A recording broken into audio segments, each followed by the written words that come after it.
teams in terms of mistakes and stuff, but it made for pretty good postseason. Yeah, it was very entertaining, as the Kings have been. Yeah. Chris, did the Kings... Chris. Yeah. I know you cover the Kings. Yeah. On a daily basis. Yeah, try to. Did the Kings beat the Bucks? And are we really talking, when I say we, I mean Kings Nation? Yes, of about course. Ja Morant and the Kings? Where are we? What is going on? What is going on? I'm glad that we agree. It was the first time since 2015 the Kings had won in Milwaukee, which is impressive in itself for many reasons. But I could not believe that they, especially after that first, 47 points after that first quarter they allowed? Wow, I thought it was over. Right. I thought it was just over. I mean, so did the Bucks, by the way. And they played like it, especially in that second half. You could tell that you could say underestimated, you could say looked over, just put up 47 points and assume that the work was already done. But I could not believe that the Kings, it still didn't feel real after the game. It felt like one of those games where inevitably the scoreboard was just going to end up on the wrong side of the Kings' favor. And I truly cannot believe that they won that game. There is maybe some could point to, hey, that's Doug Christie's imprint on the team. They've been incredibly competitive in all but, maybe that Chicago game you could throw in there. But the fact that they won that game is just incredibly fascinating to me, because it's just not a game that they have won or really just like should have won, frankly. Mm-hmm. Denver, I know we were talking about this earlier. Anybody who's looked at the box score knows Denver shot 59.8%. So they shot 60% from the floor, and the Kings beat them. It's not possible. It's almost impossible for a team to shoot 60%, 45% from three, and lose a basket, score 135 points. It's like the Bengals losing that game to the Bears. Bay. Yeah. How does Bears, that happen? Like you just factually should not lose games. If you're a coach, those are the ones where you're pulling every single hair you have out of your head because you did everything right. You did all the hard work. You put up the numbers that you needed to put. You just clearly didn't execute on the other side for whatever reason, and it was a pretty simple equation from the Kings side too. I mean, shout out to the Kings players, but it was four guys that killed Milwaukee, and it was great to see those four guys show up. It was Levine, it was DeRozan, it was Schroeder, and Sabonis. I'll get in finished trouble over for 20. saying this, but it was 7 if you include the officials. Oh, right. Hey and now, it could have been on the other. Yeah, I'm sure could have been some people mad on the other side. We but all shoot free throws. But we all know that games either, you get the calls or you don't. And some down the stretch would have had maybe an opinion on Russ in that situation. But for me, you guys, it comes down to this team has not closed out games in terms of Sacramento, and they have not been a great team in the second half. So for me, when they were able to get that momentum going at the end of the second quarter, carry it over, and then win for the first time the second half of a game in terms of not being outscored, that I feel like was like, okay, that was the thing that gave them the win, to be able to actually win the second half, because we just haven't seen it. And I know too, like they hadn't won there since like 2015, so to get that monkey off your back is great as well. But that to me was the biggest thing. Even though they looked like they were going to lose it in the first quarter, they were somehow able to kind of gather themselves and figure it out in the second half. I guess, like you were saying, Chris, how did that happen? Well, give Doug Christie and the new culture, and of course the players deserve most of the credit. Of course, some credit for all that. But again, we found out today that the Kings have been linked, or they have been linked today. One's a very tenuous link. The other one is maybe a little more substantial, to two players. Precious Achiuwa reports that the Kings are looking at maybe bringing him in. And then because Ja is having problems, real problems, he's been, suspended one game, right? Yeah, for conduct detrimental. A lot of people are just leaping to the conclusion that, the Kings will go get him. And I know you sent me this story, Chris. He's considered the Kings have the best odds of getting him. Yeah, we don't even know if he's going to be traded. Yeah, but exactly. Somebody's not too excited about the Ja Morant deal, which we don't even know if there is going to be one. Well, it's not actually just one of us either. But, Kayla's definitely very worked up about it, as you definitely could be, because it is It's to me, it's just not the right move, especially right now for the Kings. I think they definitely need to, in the words of Scott Perry, be prudent and opportunistic.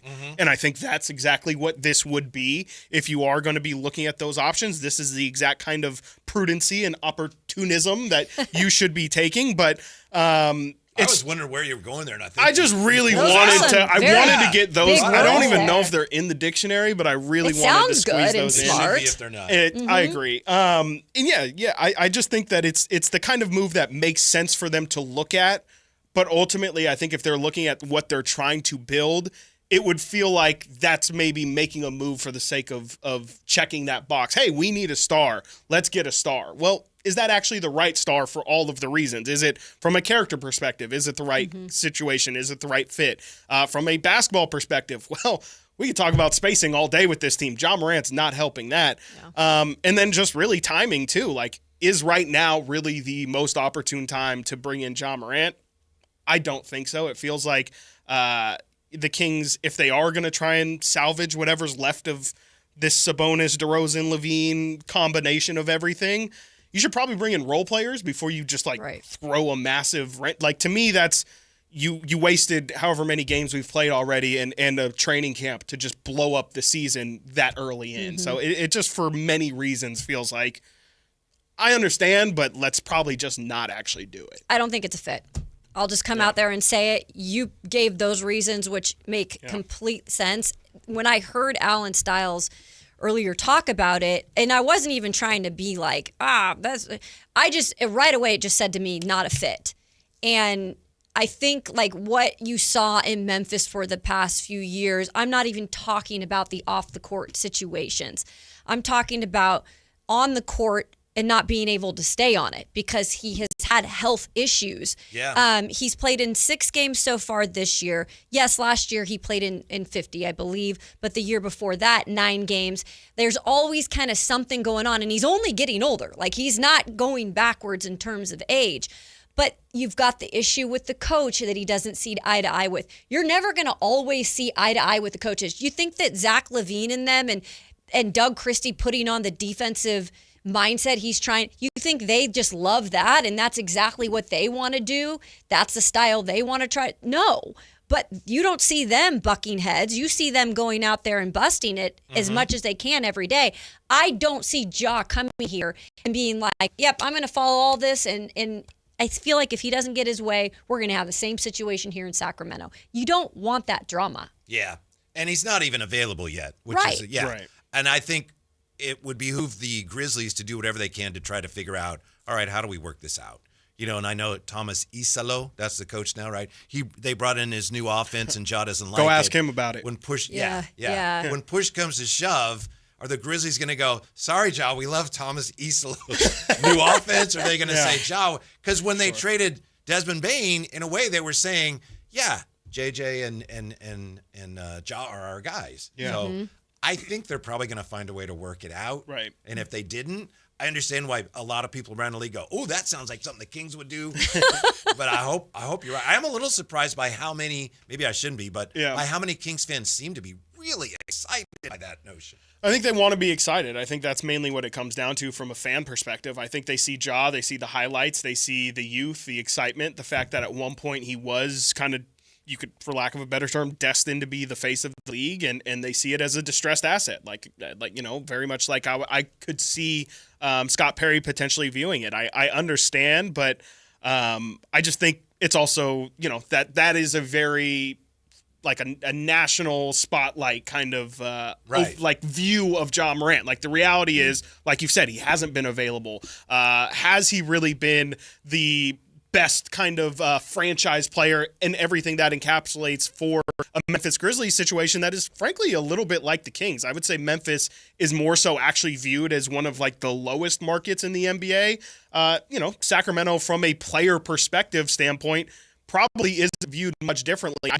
I would say that I wouldn't think that Ja would act any differently here in Sacramento.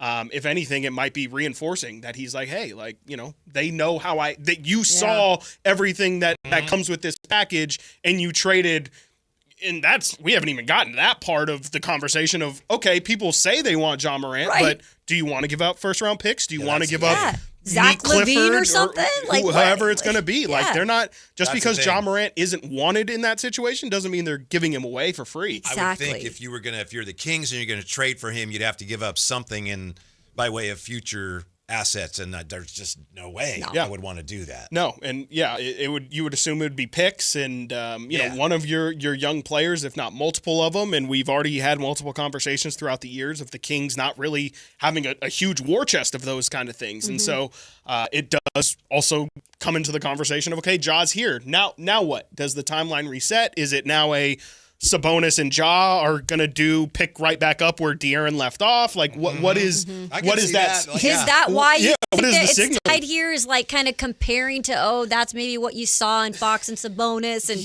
maybe that would be more of a fit here. I think a lot of it is people that do that, and some of them don't even they're not the most reliable sources, but they just look at the Kings as a team that they love shiny things. Right. Exactly. Yep. If Ja's available, the Kings would be interested because they always are interested in that type of player. But I don't know that they really would be. No, and every team in the league has a shiny thing, right? Every team in the league has a shiny new object or toy that they're playing with right now, and the Kings are kind of the only team in the league that you can look at and say, like the Hornets, they have LaMelo Ball. Go down to every team has some. That's Jason, by the way. Hey, absolutely, I'm right there with they them. Have even old shiny. Portland, like there's so many things that they that other teams have going for them. The Kings are the only team in the league where you could say, like, where's their guy? Like, who is the guy that they're championing right now? And I think that's another reason why it's just like, the Kings would be a team that if anybody's going to sign up for this Ja experience, like they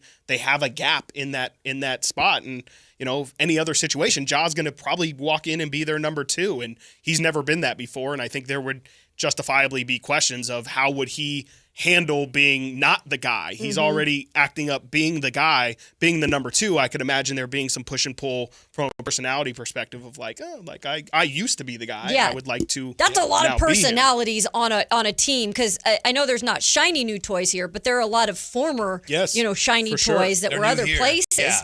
And so personality wise, previously played with. Previously played with. Goodwill. That'd be a lot going Thrifted, on too. Yeah. So you got Ja at one end of the spectrum, superstar status, shiny, electric. Then at the other end of the spectrum is Precious Achiuwa. Yes, bless you. Yes, absolutely. But big sneeze. I like it. I kind of like it too. I'm right there with you. I've been a big Precious guy. I think, I just think he's a very Quincy Askey-like kind of player, and those are my kind of guys. I like the hustle guys. I like the guys that know exactly who they are, don't try and play above themselves. The only thing that like I don't love is Precious Achiuwa is doing exactly what Isaac Jones is trying to do right now, and Precious is starting to take way more threes than I would like in his shot diet. But ultimately, he's just a guy who is, I'm hustling, I'm rebounding, I'm rim running, there you go. I'm protecting the rim. And that's, I think, something that the Kings desperately need is just a guy who knows who he is and does those things very well. And I would just say that, I know a lot of Kings fans are really upset about Isaac Jones leaving. It happens, you get attached, but Precious Achiuwa, I was surprised, is like he is 10 months older than Isaac Jones. I think of Precious Achiuwa as like a 30-plus-year-old guy, 10 months older than Isaac Jones, and I think he's just, frankly, like a more developed version. I think everything that you were hoping Isaac Jones can become, Precious Achiuwa already is and kind of has been the past couple of years. I think Precious Achiuwa was in the Halliburton draft, if I'm not mistaken. He might have been. I think it was Ant-Man, LaMelo, Wiseman, all that. Right. So, he's not old. He rebounds. 2020 draft. Yep. 2020. That was the Tyrese Halliburton draft. Yep. Not too long ago. But Chris, are we certain or fairly certain that it would be Isaac Jones if something happened? That's what my big question. Why does it have to be Isaac Jones? Is it just because of the contract? From my understanding, it's the contract situation. He's the, I want to say, only player, or at least for the sake of this conversation, only player that we would maybe be discussing that has the non-guaranteed deal. So everybody else, if you cut Dario Saric, you would have to still pay some of that money, and it would still be allotted towards the cap. And I believe Isaac Jones is the only one who you cut him, all the money is off. Dynamic Butterfly. You may have just answered this question, Chris, but asks, why keep someone like Doug McDermott instead of Isaac Jones or Saric? Yeah, I'm not sure if McDermott also might be. It wouldn't surprise me if Doug McDermott is also on a non-guaranteed deal. I'll pull it up during the break, but it's something that I am definitely interested to find out. Maybe if we do get answers at some point, because to me, Isaac Jones wouldn't. While I did say Precious and him definitely are fairly redundant, I probably would still like to invest, if you will, in Isaac Jones stock, and I would probably rather move off from McDermott. So I would agree fundamentally. If I had to guess, it's only because of the contracts. Precious Achiuwa's acquisition, should it happen here, would be extremely prudent. Don't you think? Incredibly prudent. Just oozing prudence. Yes, one of the worst rebounding teams in the league, get a rebounder. Or one of the worst rim protecting teams in the league, get a rim protector. Yes, it could not come at a better time. I was just looking at the Kings rebounding from the Bucks game, and neither team even had 40 rebounds. But that's because nobody missed any shots. Exactly. There were no rebounds to be had in that game. Because they technically had him up by one rebound? They out rebounded by one or something.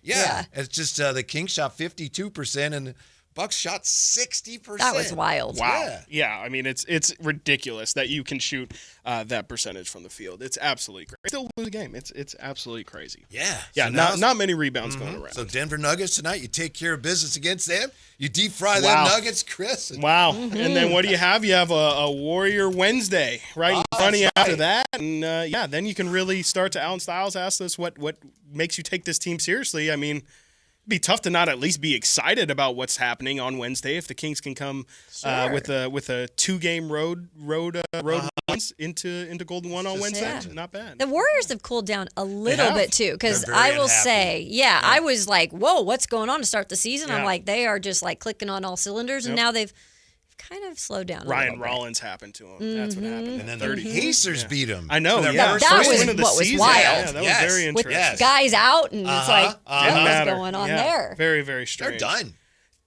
You said it, not me, but I'll gladly second it. Absolutely. Go. Yeah, Jonathan Kuminga, come on down. Can't wait for January.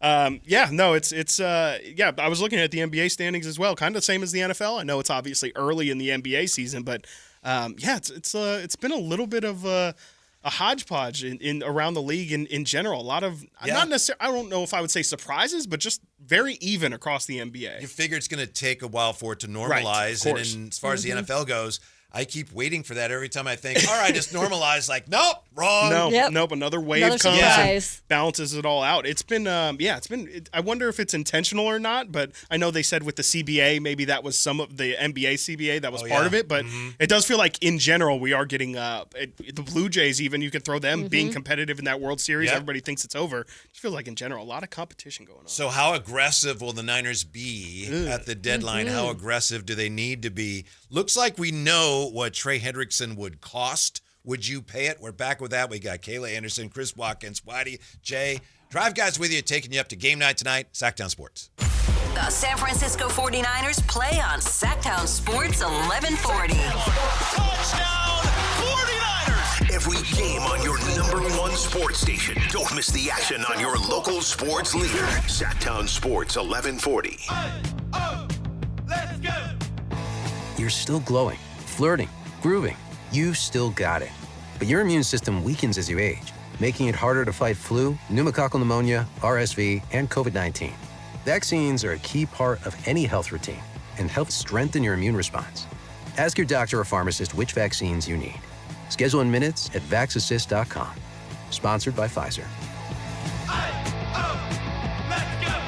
When you bundle renters and auto with Progressive, you can save while protecting your most valuable possessions, like your priceless vinyl collection. Sure, you sleep on a futon because the money most people would have spent on a bed you spent on more records. But forget the fact that you can stream just about any song ever created for a few dollars a month. No, you need to listen to music in the most difficult way possible. So go ahead and get Progressive so you can save while protecting the things that matter to you. Progressive Casualty Insurance Company and affiliates and other insurers. Not available in all states or situations. With Progressive's Name Your Price tool, you get coverage options based on how much you want to pay for car insurance. And then you decide how to spend the rest of your money because you're in charge. Today, you're going to pay down your credit card bill. But you decide when you'll pay it. Before the due date, so those interest charges don't get you. But you decide if you pay it in full. But you definitely should, because again, interest charges. With Progressive's Name Your Price tool, we'll help you find coverage at a fair price. And then you're in charge. Progressive Casualty Insurance Company and affiliates. Not available in all states. Price and coverage match limited by state law. Okay, I have to tell you. I was just looking on eBay where I go for all kinds of things I love, and there it was. That hologram trading card. One of the rarest. The last one I needed for my set. Shiny like the... designer handbag of my dreams. One of a kind. eBay had it, and now everyone's asking, ooh, where'd you get your... windshield wipers. eBay has all the parts that fit my car. No more annoying. Just beautiful. Millions of finds, each with a story. eBay. Things people love. With 25 award-winning years in Northern California, Ashton & Price is your local injury law firm. Pro attorney tip, if a firm presents as local but they're in L.A., red flag. If your first consultation is not with a lawyer, big red flag. At Ashton & Price, your first consult is with a local attorney, and if serious injury prevents travel, a lawyer will come to you. Still not enough? George Washington's my uncle. At Ashton & Price, no red flags, just red, white, and blue. Remember, for the best advice, don't think twice. Call Ashton & Price. This is the story of the one. As a custodial supervisor at a high school, he knows that during cold and flu season, germs spread fast. It's why he partners with Grainger to stay fully stocked on the products and supplies he needs, from tissues to disinfectants to floor scrubbers. All so that he can help students, staff, and teachers stay healthy and focused. Call 1-800-GRAINGER, click Grainger.com, or just stop by. Grainger, for the ones who get it done. Carmichael Dave here for American Energy Heat and Air. Right now, breaking news, they're upgrading their offering to include plumbing, bringing that same expertise and experience to the plumbing space. They're no longer just heat and air. They're now your American Energy Home Pros. You hear me talk about them as your second opinion partner. Now you can still get second opinions on any HVAC service or replacement, and now you can get a second opinion on any of your plumbing services. They'll come out to your house for free, and they'll give you a second opinion and almost certainly save you money. Oh, but wait, there's more. With winter coming up, how about a free furnace special? With full system installation, you're getting a free furnace, not a discounted furnace, a free furnace, and up to $4,000 in rebates while that funding lasts. So get there right now, 916-520-9990. That's 916-520-9990 or AmericanEnergyAir.com. American Energy, making the uncomfortable comfortable. Guys, want long-term health you can count on? It starts with knowing your numbers. Right now, Revive Men's Health Sacramento is offering a comprehensive wellness panel, a $400 value for just $99. It checks your testosterone, blood sugar, cholesterol, kidney, liver, thyroid, and heart health. Take control of your health today and stay strong for the long haul. Offer ends November 30th. Call 916-619-3000. That's 916-619-3000. Or visit ReviveMen'sHealth.com today.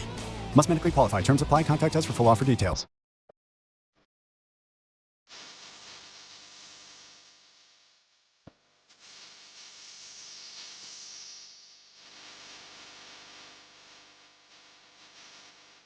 Live and local, it's the Drive Guys.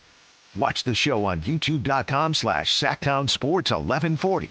Or listen on the Sactown Sports app. YouTube chat of the day nominee here from Linda Harold. She says, hey, Drive Guys, I called it on Friday when Draper calls the Kings game. They get the win. 2-0 under Kyle Draper this year. I would like to say I'm also 2-0 when I do the pre-halftime and post-game. 2-0 so far. So look at that. I'll take it.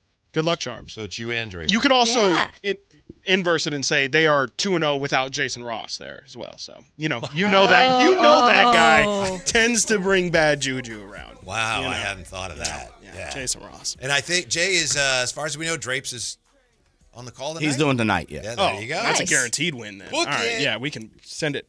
Absolutely send it. Mm-hmm. A lot more in the Kings coming up today. 3 o'clock, we're going to talk to Christopher Marlowe. He's the play-by-play voice of the Denver Nuggets. We'll find out what Russ was like there. He's certainly played well for the Kings. I know I have not been the biggest Russ fan since he's been here, but he has played very well. He has. I've loved watching him play here for the last several games. I'm like, hey, if he can continue that, at least it's not a waste, a complete waste. 100%. Yeah, I mean, he's as advertised, right? Like he is busting his behind every single time he's on the floor. 10 assists.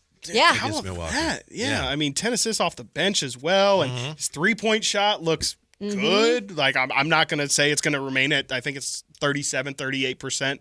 I don't know if it'll remain that, but it's fallen so far. We saw him guard up that Lauri Markkanen game, the Utah game obviously guarded him quite a bit. We saw him try and take on Giannis for a possession there to take a foul. So I think it's been, he is fearless. as advertised. Yeah, he definitely is. I think Doug can count on him, and I think even Doug had mentioned this after one of the games. Like, anytime I need something from Russ, like, I'm going to get that. Yeah. And there's not going to be even question about it. So you always want a guy like that on your team, regardless of if you think he's in his, beyond his prime or whatever it is. Yeah. Kayla Anderson, we know that you would not be in favor of a Ja Morant trade to the Kings. And we know that that's, we're nowhere near that. Right. Even a point where we should consider that.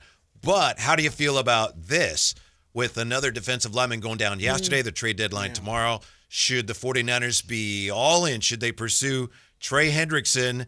According to Diana Rossini, league sources say Cincinnati wants a first rounder in any deal for Trey Hendrickson. Okay, so if you just told me the first part without giving me what they would have to give in return, I would have put both of my hands up. Absolutely, yes. I think Trey Hendrickson is a phenomenal player. He has done such great things for that Cincinnati defense, especially the last 2 years when the defense last year was cheeks. Like, it's a little better this year, but he was a guy. It wasn't yesterday.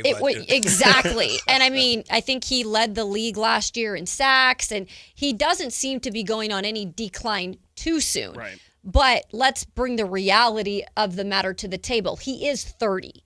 And if you are asking for a first round pick, which is very valuable these days, we all know that, that's a lot. And we've done a lot of trades, in terms of the NFL. I've seen a lot of trades back where I was working in Tennessee, and a lot of them you're not going to get a first rounder, even for a guy like that.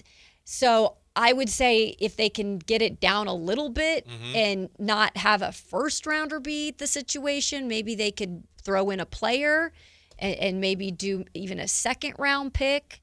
But first round is pushing it. Yeah. Because you're still gambling to know if this team can even get to that point. Yeah. Because they are so unhealthy. It's not just one position they're unhealthy at. And the other big risk with him would be, would he re-sign here? Right. And I don't even know if the 49ers, given the finances, if they would want to re-sign him. I would think you'd consider that, especially because, Bosa, there's some uncertainty there because he's been hurt now. It's not the first time he's been hurt. But Tim Kawakami of The Athletic weeks ago suggested, hey, maybe they could have kind of a sliding scale of compensation. So you come to terms with the Bengals on, if he comes here and he resigns, we would give you more than if he just came here as a rental. I don't even know if you can do that. But yeah, I would think if he did come here, guys, I think you have to invest a little bit more to keep him. I think a 1 year deal, or not even, it wouldn't even really be a 1 year deal, right? He'd be here for just the time being. He's got too much left in the tank to just be like, yep, you're here and gone. I think he could be a valuable asset. And by the way, the Niners get hurt every year. The Niners are always having issues with injuries. So you kind of just have to have a lot of guys there that are ready to go. And they like him. Not just because right now they're a little strapped because of injury. They like him a lot. He would be a really good fit for them. I think so too. And just in terms of the team too, the fit. You said the fit of this team, like they all go, they give it all they can, they lay it out there. It doesn't matter if you're the third guy on the depth chart. So I feel like he fits that just from what you've seen in Cincinnati and how he dealt with all of that stuff with them not giving him a new contract. He was like a pro. He was still out there. Yeah, no, I mean, he's performed great these past 2 seasons. I think you mentioned 17 and a half sacks or something these past 2 years. He's been incredible. It's just, I mean, I just kind of wonder if that's the direction. If I were the Niners, I don't know if I would want to heavily invest that much in the defensive line. I think throwing the money around was a little bit different when Brock was on the rookie contract. Now that he's signed to what he signed for, do you really want to be paying that much money to your defensive line? And we see the problems with the offensive line. I just don't know if it's necessarily the best allocation of assets, if you will. I feel like I know I'm just really busting them out today. I don't know. Yeah, with Brock on his new deal, it just feels like that offense is going to need a little bit of help, and that's always kind of been where their bread is buttered. I understand the defense can go hand in hand with that. It has gone hand in hand with the Niners' success, but ultimately, I just feel like you invested so much in that quarterback position. You have to make it work, and as of right now, the things that you have invested on the offensive side, Brandon Ayuk, he's on the IR. Christian McCaffrey, who knows how much longer he has. Ricky Pearsall, like he's obviously like going to be part of the future. But it's just I don't know if necessarily tying up that much money on the defensive line, while it is a very important, maybe the most second most important position group behind offensive line, I just don't know if that's necessarily the route that they should take. I don't know if you heard this today, but Matt Barrows was on with Dave and Jay Ross and Christopher Ladd, and he said, look, if Brock Purdy's mobility is compromised because of an injury, he said there's really not that much difference between he and Mac Jones. He said that's what separates Brock from Mac Jones is he can run around a little bit. And if he can't because of his toe, then you're in no hurry to make the switch. But to me, if the 49ers look at this and they really feel like, you know what, it's wide open this year, we've got a shot at winning something, I think I'm in the minority. I would be willing, if I can keep him, if I can keep Trey Hendrickson, I have some guarantee he's going to be around a while, I would definitely be open to trading a first-round pick because it's unlikely I'm going to get anybody as good as him with a first-round pick anyway. Okay. That's very fair, especially with the Niners 6-3 at this point. Yeah. You're talking about a late 20s, mid 20s pick. Like you're not talking about where you took Michael Williams in the first round. So it would kind of be you know what, we're going for it now, and maybe that's not that prudent. You're it's so wide open, right? Or even if it wasn't this year, you still have him. If you could work out that longer term deal, you could have him next year, and get Nick Bosa healthy. I mean, it's not going to be a bad thing to have a guy like Trey Hendrickson on your defense to try to give it a go next year too, if you want. How big do we think this window still is? I guess that's maybe where my in my opinion things aren't about right now. If I'm the Niners, to me the Super Bowl window probably closed last. Like I don't think this season the Super Bowl window is open, in my opinion, for the Niners, and that's a big reason why, again, I probably wouldn't go after it. Is I would just be thinking, let's try and get to that level of competitive 2-3 years from now, and I think these next 1 to 2 seasons should be about setting that back up, because realistically, how many and maybe they're going to try and fight against the grain, but we've been talking about the Niners Super Bowl window for already 6-7 years. Like how much we're going to talk about like a 12-year run of them remaining competitive. To me, it just feels like this might be a good time to sneak in a couple losses here and there. I know Jay and I, we've talked about that a lot this year. It looked like, if we're being realistic, when the season started, looked like, this really is not a Super Bowl year. But now, like I said, you're 6-3 despite all your problems. And is there anybody right now in the NFL that you look at if you're the 49ers go, well, we can't beat them? No. I don't think there is. Nope. No, there isn't. So even though that might just be a crack, I think that's a temptation. Is it real? Do you really have a shot? Nobody knows. Right. Yeah. But I think given that crazier things have happened. Here we are 9 games in, and I would be more aggressive. It's easy for me to say from the chair, but when you're in the office every day to say, hey, maybe take this season off. I know you're 6-3, but do you really feel like you're going to that's not the reality of any sort of work situation, especially not a sports situation. John Lynch in that building is not going to say, I just don't really like our chances, so we're just going to pretty much see where the ball rolls and let it lie. I think they're going to try and remain prudent and opportunistic, and absolutely it makes a ton of sense for them. That's really popular these days. It really is, man. It really is. It's sweeping the nation. But I think it's big for them to try and maximize the roster that they have, because they put it together. They might as well try and see it through. Yeah, that organization, I just don't ever see trying to throw in the towel. Right. It's just so well put together, and it describes how they are when they have no players left and they're still winning and still in the mix. It's that's how it is. And that would make you feel like you have a good chance, right? It's like, hey, we've been hurt all year and we still are 6-3. What could happen if we get healthy and we actually bring in some reinforcements? Now you're talking. Yeah. It's logical Even to say, if we don't have Brock, we're right? not good, and we're not absolutely. We haven't been our best, and we have potential to get better than maybe what we were when we were at start. And so, it definitely makes sense. It's just, I just don't. It's a risky move. I think it's not as cut and dry as whatever. No, it's definitely not cut and dried. It was just another manic Sunday. The crazy results around the NFL. What they mean for the 49ers playoff chances when we come right back. Drive Guys, Sactown Sports. The San Francisco 49ers play on Sactown Sports 1140. Touchdown 49ers! every game on your #1 sports station. Don't miss the action on your local sports leader. Sactown Sports 1140. At Power Business Technology, we're not another big box corporation. We're your neighbors, locally owned and operated. We know what businesses like yours need, from reliable printers to high-performance copiers. We'll help you find the right solution with personal service you just can't get online. Need setup or support? We're just down the road and always happy to help. Power Business Technology, family hometown service with big-time solutions. Contact us today for all your business printing needs at 844-POWER-BZ. That's 844-769-3729 or visit us at powercopiers.com. For over 90 years, Hagen Oaks has partnered with the biggest brands in golf to bring cutting-edge technology to your game. Our one-of-a-kind total game fitting offers a level of experience and precision that is unmatched. From driver to putter, footwear to golf balls, our TrackMan-powered performance studios, 3D footwear scanner, and Ping's Ballnamic ball fitting kiosk ensure every piece of your gear is tailored to your swing. Trust the experts at the Hagen Oaks Golf Super Shop. Total game fitting starts here. At Fisher Investments, we may seem like other money managers, but we're different. Are you really that different than the rest of us? We are. As a fiduciary, we always focus on what's best for our clients. What services do you offer besides investing? We have a team of specialists in financial planning, estate planning, and more. Your clients rely on you for all that? Yes, we ensure clients receive unparalleled service at every step of the relationship. Okay, but you still sell commission-based products, right? No, because we believe that's a conflict of interest. We prioritize service over sales goals. So, then how do your fees work? We have a simple and transparent fee that's a percentage of our clients' portfolios. So we do better when our clients do better. Wow, we're more different than I thought. At Fisher Investments, we're clearly different. Learn more at fisherinvestments.com. Investing in securities involves the risk of loss.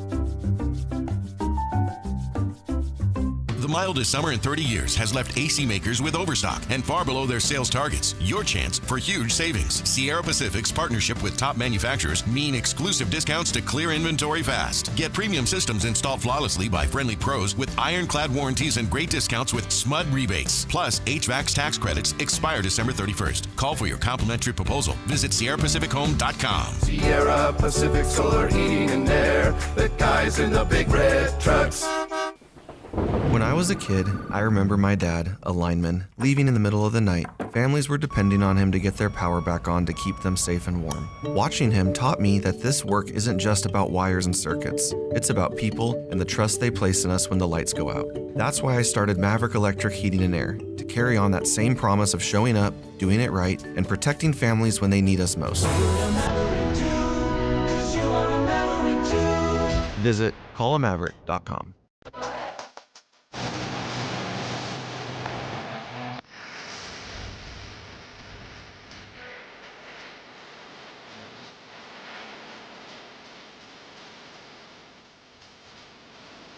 The Tribe Guys powering your afternoons Monday through Friday on Sactown Sports. I'm already thinking about the third time we're going to do this, said Shohei Ohtani. Oh, boo. Nobody else is. My God. Ain't enough money to do it, so I... More importantly, what are people saying here in the YouTube chat? We've been talking about the 49ers. We have Chris Marlowe, the voice of the Denver Nuggets, Kings opponent for tonight. He's going to join us top of the hour. But we were just talking about the 49ers. Are they in position where they should consider being all in? Banta the Young says this team, even with all the injuries, this team looks different and better than last year. I had said that, is there any team the 49ers, I'd asked, is there any team they can't beat? TR says 49ers can't beat Jacksonville, Tampa, or Houston. Well, that is true. That is actually true. But he also says Lions, Eagles, and Packers have lost some weird games this year. This is Jared Williams. And the other two strong teams, Seahawks and Rams, the Niners, have already beaten. So yeah. And they've been there. That's the big thing, exactly. too. You know, there could be a fraction of, and they've played great, but a fraction of, like, you know, wake us up when these games really, really, really matter, and then you'll see the real us, too, you know? Yeah. So, I think it's, you know, I'm not the world's biggest 49ers fan, but even I would have to admit that what they have done this season is just a real sign of resilience, but also just like what they've built. Like this entire time that Kyle Shanahan has had them in this championship window, they have just built a culture of like dominant success. And I think the true sign of that is when the pieces aren't all there, you still you're never going to look exactly whole, but you still show fractions of like, no, these guys just, again, it's instilled in them. And I got to say, as far as yesterday goes, taking nothing away from the 49ers, because what they're doing right now with all the injuries, it's remarkable. But the Giants are horrible. Yeah. They are terrible. I know. And I think that, remember too, they lost their little spark in Sacramento's own Cam Scattaboo, who had the surgery. And I do think Jackson Dart is somebody that the fan base obviously loves. And I think I'm glad they made the move. I think it was the right move to take Russ out and put Jackson Dart in at this point, because what do you have to lose? I mean, you're right. They just don't have the talent. They lose their wide receiver early on. Christian McCaffrey twice yesterday went into the flat and was uncovered. There was nobody near him. Exactly. Christian McCaffrey. Yeah. It's one of those things that I think the Giants are just in that purgatory. Like, they just can't come out of it no matter what they do. They've got a lot of injuries, too. And they do. And they didn't have as much to work with before the injuries. Right. But Brian Daboll, I tell you, and their GM, I think they're on a thread. Even making the move to Jackson Dart this season and how excited the fan base is, I think, like, we're probably not going to see him there too much longer. Yeah, it definitely feels like the writing's on the wall there. And, they lose Malik Neighbors earlier in the year, too. That doesn't help their watchability. But, Whitey, you're definitely right to point out that they are not the gold standard of teams right now at all. Offensively, defensively, it really nothing really is going great for them. And, it's but if you're the Niners, you take it how you get it. I think this is part of it was people said even when the schedule came out, they knew that the Niners were going to have a little bit of a breeze of a schedule. And I think that was one of those games where it really does show, especially in the middle, the heart of the season, kind of comes at a really, really good time. And, besides Michael Williams, like you do, obviously I shouldn't say just throw that aside, but MetLife Stadium, very notorious for injuries. Exactly. Yeah. Getting Christian McCaffrey out of there, like that to me feels like a W in itself. So that schedule makes it tougher if you're the 49ers and you're trying to figure out, should we go for it? Are we that good? Or are we just playing bad teams? 6-3, easy schedule. But then you look at the wins, some of the wins they've had. Yeah, of course. Or the Rams. Yeah, you got to watch the games too. Yeah, it's not just, getting the result. It's how it's been done. And I mean, that Rams game to me is, again, like that is almost a game that you should put on repeat, as this is what this culture has built, is just that kind of performance from that team. I know some people are from Seattle, but, they beat the Seahawks. which is hard to do right now. Man, they probably got him at the right time. I mean, I'll even say I wouldn't have guessed this with Sam Darnold. I actually have not been the biggest Sam Darnold fan, and I thought he was maybe having success because of the system he was in Minnesota. But to see what he's doing up there, and by the way, under a defensive coach and Mike McDonald running the show, has been surprising. But that's what I think so fascinating about this division is I think there's some really good teams in it, minus Arizona, that it could be a battle to the end. Yeah, so if you look at the standings right now, the playoff picture in the NFC, the Eagles are first. They have, according to NFL.com, I always cite these playoff probabilities, 95% chance of making the playoffs. Tampa Bay is 2, 93%. Yeah. Seattle is third, 86%. Packers are fourth. The Packers beat the Steelers, and then the Steelers beat the Colts, and the Packers lose at home to the Panthers. Yeah, which was pathetic. What? Yeah, the Packers are very confusing. They're a little up and down. I haven't been able to figure them out. It felt like the second I gave them credit for figuring things out, they immediately tanked after that. So I learned my lesson. Rams are fifth at 6-2. I think they're a good team. 91% chance of making the playoffs, and then the 49ers 6-3. They're sixth. NFL.com gives them a 78% chance to make the playoffs. And then the Lions at 5-3 are the 7th seed currently. Tough conference. Yes. Then you got the Bears, Panthers, Vikings, Cowboys, Falcons, Commanders, Cardinals, Giants, and Saints. I mean, you could say there's maybe, the Cardinals, Giants, and Saints are really the three teams that you would say uncompetitive. Commanders, I guess maybe you could throw them in at this point with Jaden Daniels. They may have to sell now. Yeah, I would think so.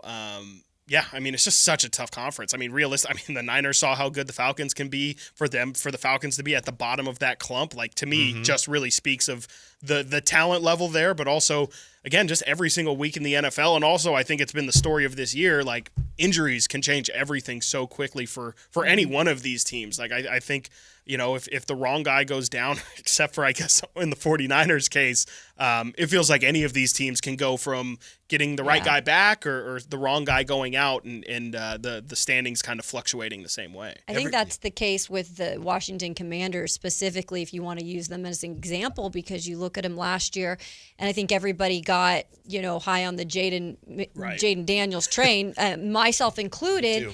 And then, they added pieces. They finally got Terry McLaurin back, and you're thinking, okay, this team is back. They're ready to kind of make a run at it. Mm-hmm. And then look what has happened. Mm-hmm. It's been a disappointment, and probably just because of the injuries. It's very crazy how much the league can flux that easily. Yeah. The margin between the good teams and the bad teams. You've always said it. It's smaller than it's ever been, and the ball bounces the other way a couple games, and all of a sudden you're on, we're 3-6. What happened? Exactly. Yeah, and just like a random stretch, a good or bad stretch in the middle of your season can make or break you, right? I mean, this is kind of the point in the season where, again, you're in the middle of the year. Maybe some of the monotony of the game is getting to you, and realistically, it's a little corny, a little cliche, but like I do think like these are the weeks that matter the most. Like these are the weeks that you kind of stack the wins or the losses, and you look at the end of the year, and especially as we're talking about how tight it is right now, you look at the end of the season and in one game. I mean, with how many? We have two ties that have happened in games, and so like the smallest of margins, to your point, Whitey, feels like it's going to make the difference this year. I will say I saw something in the 49er game yesterday that I probably will always remember. And it was a fairly routine win over a lesser opponent, but the whole thing at the end of the game when they went into victory formation and Mac Jones runs off the field and they bring in Adrian Martinez. Yeah, for his first snap. Yeah. That's pretty cool. I liked that too. Yeah. That was fun. Yeah. I'm whatever. I thought that was cool. It's like, why not? If you can, you might as well do it to he get says it. He saw Shannon take his headset off. Yeah. So he's like, all right, this is my chance. I'm taking myself out. Yeah. Huh. Okay. I see. Yeah. I didn't hear that, but that's cool. I was like, if I were in that situation, I would want my first snap to be like, let me get some action. I don't want to take a knee. Yeah. You're like, that's where I'm like, in. Exactly. Great, if I want my career stats are minus 2 yards rushing. Exactly. Exactly. These things matter. You never know. He might not ever take a snap again, though. And that's and I guess it's better than not having to do it at all, especially in his position. That's funny you say that because I thought of that too. It's like, well, no, I don't want that. Put me in I'm going to fake spike it, or a fake knee. I'll do a fake kneel or something like that. Everybody loves the guy and blah, blah, blah. But that was a nice gesture. No, it was. It's undoubtedly a nice gesture. And again, Brock's probably coming back this week. And so who knows if, he was. Brock is never coming back. He really might wonder, not. Chris. That is true. I guess I shouldn't say it. I shouldn't just throw it out there. Remember last week, always working out. Yes. Yeah, he could play this week. And then yesterday, Shanahan says, he was never close. I feel like these past 2 weeks, I have heard, like he is gearing up to play this weekend. If there was a game today, he would play, and then Sunday or not. We don't even. The thing is, we're not even at the point where it's a Sunday scratch anymore. And so, it's.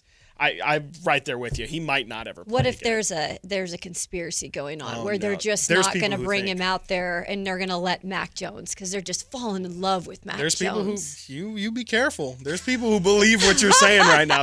I've seen it. I've seen people out here who are legitimately asking, did we make a mistake paying Brock Purdy? Like, should we just rock with Mac Jones? This is what Kyle Shanahan wanted from Jump Street, is to have Mac Jones lead the Niners to a Super Bowl. And so what you're saying is De'Aaron Fox. It's crazy. Brock Purdy is the De'Aaron Fox of the NFL. It is really crazy. Yes, absolutely.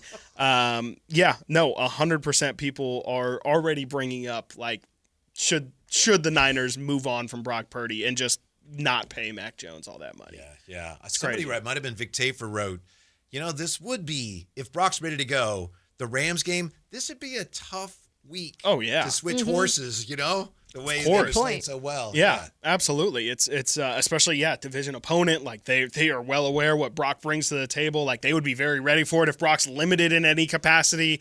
That's probably not great either. The Rams are playing great right now.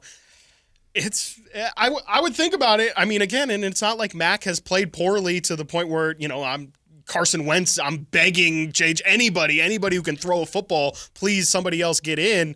It's not as if you're in that situation if you're the Niners, and you look, as long as you're winning, it's not the craziest thing. I think once you kind of start to get into the, we're putting up, we're losing 10-30. I think that's obviously where people are going to start knocking on the door. I say keep him in. Yeah, why not at this point? Keep it going. I think Brock plays this week. I think he's the guy this week. You think it's Brock, huh? I think they're going to. We'll see. Obviously, what do I know? Haven't really looked at his toe that closely. We'll come back with Chris Marlowe. He's going to join us, Nuggets TV play-by-play guy. Get ready for this Kings-Nuggets game. This Kings lineup is currently constituted. Could this be something? Next on Sactown Sports. Download the Sactown Sports app. Sacramento sports in your pocket. This is Sactown Sports 1140. This is the story of the one. As a safety manager at a manufacturing plant, he does everything he can to keep his coworkers safe. From finding ways to reduce risks to keeping safety supplies in stock. And for that, he relies on Grainger. Grainger offers a broad range of quality products and next-day delivery, so he can always play it safe. Call 1-800-GRAINGER, click Grainger.com, or just stop by. Grainger, for the ones who get it done. The deals are on now at the model year-end sales event at Folsom Lake Honda, your one-stop Honda shop. Looking to own or lease? Save on year-end models and drive a brand new Accord or Civic. Visit us today at FolsomLakeHonda.com, your one-stop Honda shop. As a family-owned and operated dealership since 2009, customer service is our #1 priority. Our customers love doing business with us, and you will too. Folsom Lake Honda. Go to FolsomLakeHonda.com. Your one-stop Honda shop. Capital Casino, Sacramento's #1 poker room with primetime football. It's back. Capital Casino is giving away $500 per game in high-hand bonuses for every Sunday, Monday, and Thursday night primetime game. Offering the best food, best service, and the best action with the most variety of games in the region and conveniently located at 411 North 16th Street in downtown Sacramento. For more information, log on to capital-casino.com and please gamble responsibly. 1-800-GAMBLER. Ready to pregame for your next big arena event? Head to Beach Hut Deli, a Sacramento tradition for over 40 years where aloha is served daily. Located just steps from the arena, whether it's game day or a concert night, it's the perfect spot to gather with friends and enjoy amazing sandwiches. Planning a bigger get-together? Beach Hut Deli offers endless catering options to bring those fresh, delicious flavors to your next party or event. Beach Hut Deli. Good vibes, great food, and epic times await. People are coming from all over to have the best car buying experience at Sacramento Chrysler Dodge Jeep Ram. It's because it's the place where a handshake still means something. And right now, it's their Drive in the Fall event, where you're going to get the lowest price guaranteed on your Chrysler, Dodge, Jeep, or Ram. See for yourself at SacSuperstore.com. Hey everyone, it's Kyle Draper here. If you're in the market for a new car, let me tell you about my experience with Mercedes-Benz of Stockton. From the moment I walked into their state-of-the-art showroom, I knew I was making the right choice. There was no pressure from the sales staff, and if I'm being honest, I felt like a kid in a candy store. I settled on the all-electric EQS SUV, and let me tell you why. First of all, the comfort. After a long day at work, I actually look forward to being in my car. It has several different massage settings, including my favorite, hot relaxing back. Plus, the seat heating and cooling features are perfect for the hot summer or those chilly mornings. Mercedes-Benz has the reputation of making the finest cars in the world. Now it's your turn to experience what I already know. Mercedes-Benz of Stockton is the best car buying experience you'll ever have. They're just a short drive down I-5, or you can shop online anytime at mbfstockton.com. That's mbfstockton.com, and tell them Drape sent you.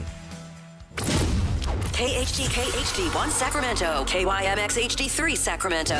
Your flagship station for the Beam Team. From the Power Business Technology Toshiba Studios. This is Sactown Sports 1140.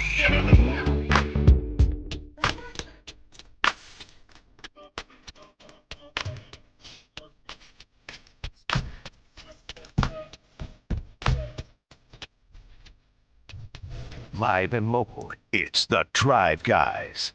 Watch the show on youtube.com/Sactown Sports 1140. Or listen on the Sactown Sports app. Sure, normally we take you up to Monday Night Football, but not tonight. Drive Guys take you up to game night, because we got the Kings and the Nuggets tonight. Ooh. I will say I feel sorry for some people that will not be able to watch the Cowboys and the Cardinals tonight, because of some YouTube Disney issues. They might be thinking, well, I'll just listen to it on the radio. Well, yeah. Well, I'm sure you can find it somewhere. Shoot. Somewhere, right? It's got to be somewhere. It's got to be Syria. I don't know. You can find it somewhere. Yeah, you should find it somewhere. Is that the point we're at, though? Come on. It's like, geez, we should be able to find this stuff somewhere. It's crazy. I mean, give the consumers what they want. There's lots of wonderful places that will be showing the game, I'm sure. Yeah. Oh, yeah. Go to your local establishment and support the. There we go. There you go. Do that. I don't know if they'll have it either. But. Yes. Hopefully they go will. try. Yeah. Christopher Marlowe is the play-by-play voice of the Denver Nuggets. He's going to join us in about 10 minutes Amazing. here. We have this from Campy in the YouTube chat. I have a good feeling about today's game. Ooh. Kings 114, Nuggets 106. On his shot. 106. 114, 106. How much did they allow? They had 135. Okay. They gave up 133 in the last game, but it was a victory. Yeah, it was a victory. That's right. That's all that matters. Yeah. That's I'd love to see it, especially last game of a road trip, right? Especially in Denver as well. The Kings, I would guess, are going to be a little heavy breathing out there, probably heavy legs as well. It's going to be interesting, the kind of game plan for that reason that they try and implement. Like, will they want to, they clearly against Milwaukee were unafraid to run it, scoring 135 points. Are you going to be willing to play that style of play in Denver, the last game of your road trip, a very long road trip at that?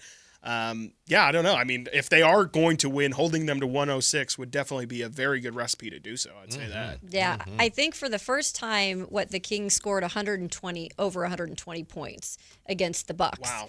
And I think that, to me, is kind of the recipe, I guess, right now with the roster you have, again, with Keegan Murray still out, is like you got to just emphasize playing that offensive game and being able to score that many points. And I think that is hard to do night in and night out. But right now, with what they have, something I feel like they got to do to be able to win games. And so we'll see if they can do it in the Mile High City, because I don't know if y'all been down there, but I've been there, and I tried to get on the treadmill one day before I had to go cover a playoff game, and let's just say Kayla couldn't run. Yeah. It's a real thing. I've played pickup basketball and football, this flag football, touch football once in New Mexico, which is, I don't think it's as high, but it's at altitude, and man, you feel it right away. It's like, you think, it's no big deal.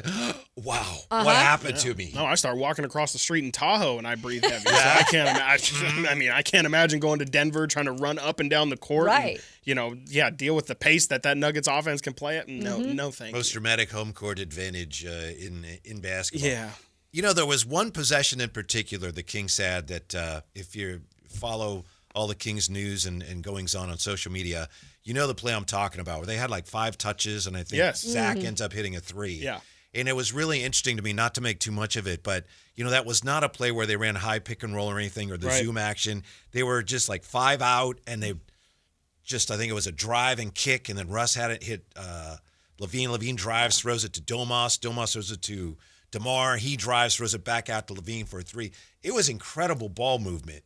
And I think we might end up seeing a little more of that from the Kings rather than as much of the DHO stuff. Because that play, that was not DHO dribble handoff. No. And, the basketball team's going to do a lot of different things. The Kings do a lot of different things. But that just stood out to me because you got so many guys on this team that can score with what they ran. And Schroeder was involved in that play too. It's like everybody got touches.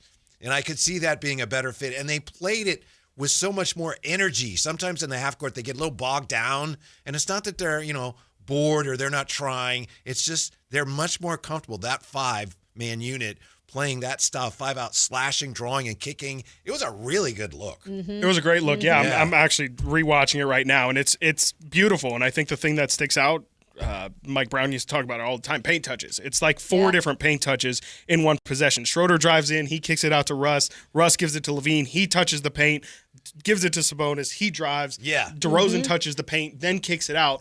To your point, you laid it all out. And so it's just like, that is the style of basketball in which Doug wants to play. Like, that's what he's comfortable with. That's the old 2000s Kings, like the 0.5, all that stuff. But there's no DHO in there. Not a single one. There's no handoffs. There's no clunky movement. There's no screens. There's none of it. And it's just straight 5 out. It's drive and kick. It's fundamentals. It's IQ. It's the ball swinging around and not sticking it all with guys. I mean, Russell Westbrook, DeMar DeRozan, Zach LaVine are all on the floor at the same time in that possession. The ball didn't stick at all. Russ got the ball in the corner and didn't even look at the basket because he had LaVine on the wing, and he hit him right away. Immediately. He swings it over to him. Do you think then, and again, you can't do this every time, right? I mean, but do you think that this is just time with this team being able to get used to one another? I mean, having Schroeder at the point with now DeMontis is looking a little bit more like DeMontis. We were a little bit concerned a couple games ago.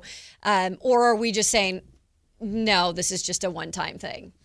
It certainly seemed repeatable. Obviously, when you shoot the ball like they did that night, everything you do offensively is going to look great because the ball's going in. Right. You know? Yeah, of course. They could have just, I'm going to close my eyes. That's a great offense. Throw it backwards, it goes in. But that looked, to me, that looked like a better fit for some of the personnel when they have, as I said, those 5 guys on the floor. Yeah, I think the thing that sticks out on that possession, the making shots is obviously huge. The fact that, just making shots makes everything go in so much more. But the possession ends with a Zach LaVine 3. And I think that is also a big part of it, too. If that same possession happens, but it ends with, we'll say, Dennis Schroeder taking that 3 or DeMar DeRozan or any of the other guys taking a shot on that possession, maybe it doesn't go Schroeder as well. From Brickopolis. No good. Pretty much. Like, that's how with the exception of Saturday, give him his credit, 24 points on Saturday, but it's looked really rough and he hasn't shot the ball well. And I think that's been the toughest thing about it is at points the offense just looks like they can't get anything. They can't get to open looks. They can't get to the rim. Even there,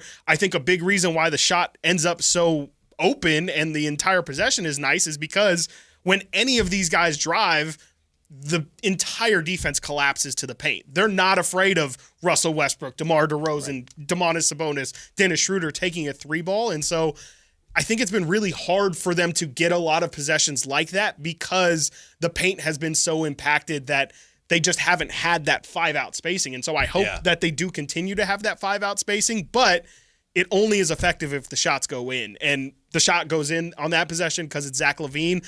I just hope Domantas Sabonis hasn't looked good at all from 3 this season. Like, I think the more and more guys that are able to hit shots, I think obviously the offense starts to look better. Yeah. Domas did not have an assist on that play, but he made a really good pass. Yes, he made a great pass. Absolutely. Give him a hockey assist. There we go. Yeah, exactly. He'd be great. I mean, he would be great if we could start counting him because, I mean, he's doing everything else. I mean, I know he hasn't really, and, I know the point totals have been a little bit of a point of contention for Kings fans with Sabonis' game, but, I mean, the guy does, I'd like to see some more rim protection, of course, but the guy just his absence was definitely felt in those game or two that he wasn't 24 points on 13 shots. Yeah. That's just 61.5% from the field. Yeah, that's got Domas written all over it. And he's picking up fouls, but I think it's because he's the only guy down there, and I think sometimes it does show. He's picking up their effort fouls almost. He's starting to get like 1 or 2 offensive fouls off of illegal screens. It feels like that's always a point of emphasis at the start of every year, but. I've noticed that he's getting a lot of his fouls trying to contest at the rim as well. They were good from the line, by the way. We've been talking so much about how the Kings struggle from the line, game in and game out, but I'll give them their credit in that game specifically. And that when it's a game like this that is this close, like you have to be. That's how you're sometimes going to win. In the fourth quarter. Yeah. I think they missed 1 free throw in the fourth quarter to Kayla's point. 16-17. That's how you win games. We have a lead on the road. Take care of the ball, make your free throws. Yep. And they did. And that's how they've lost games specifically is by just doing the opposite of it, is just by being in those same exact situations, but just the ball not going in. And, this can be the tape that Doug Christie puts on and says this is what happens when we pay attention to the details and execute as small as hitting your free throws. If you miss 5 or 6 of those free throws, we lose that game. It is really that much of a difference in really that simple. Just make the ones that are put right in front of you. Kind of a tough one for the Kings tonight, I'd say, against the Nuggets in Denver. Yeah. Nice enough to join us, and he's always very generous with his time. Outstanding play-by-play voice of the Nuggets, Chris Marlowe. Chris, how are you today, sir? I'm doing well. Thank you. Thank you for your time. Let's start with this. A lot of Kings fans miss Jonas Valanciunas, and it looks like he's already fit right in, which is no surprise with the Nuggets. What kind of impact has he already had on what Denver's doing? He's been terrific. Yeah. He's anchored the second unit. Of course, Kings fans know that the Achilles heel of the Denver Nuggets the last couple of years has been the bench. And Jonas is playing well. He makes shots. You mentioned free throws. He's a good free throw shooter. But he gives you that size, that intimidation inside, great defensive rebounder. And the Nuggets bench this year is averaging like 38 points a game, and last year it was like 24. So that's just a big difference. Yeah, Chris, I'm curious. Obviously, Russell Westbrook, a big talking point here in Sacramento this season. A lot was made of last season with Russ and everything that went with Mike Malone and all of those decisions. And then, of course, Russ doesn't find a roster in the offseason. What was your perspective on just it might be too big of a question, but just Russ's season last year and more so the narrative that kind of spun of it and how much you think is fair or justified for him? Well, how much time do you have on this show? However much you got. I mean, I might take an hour to get into Russell Westbrook. I thought he had a good season for the Nuggets, particularly at the salary he was being paid. There were some flubs along the way, but generally good. I think some people were surprised that he didn't re-up. You know, he had a player's option, but I'm thinking he could have gotten a lot more. But as Russ said, what you get with him, you get the good, you get the bad, you get the ugly, you get incredible energy, and Ball Arena is going to be a madhouse tonight because there is just a reaction to everything Russell does. Good, bad, ugly. He's going to be a lightning rod tonight. I think he'll be greeted fairly warmly by all the teammates. I'm not sure about the crowd, but it's going to be a lot of fun. Chris, when it comes to the Nuggets this year, and there's some great things about what they're doing, I think one of the things you look at maybe the turnover issue. What have you seen that has maybe gone wrong in terms of that department? Well, it hasn't really been a huge problem until the fourth quarter.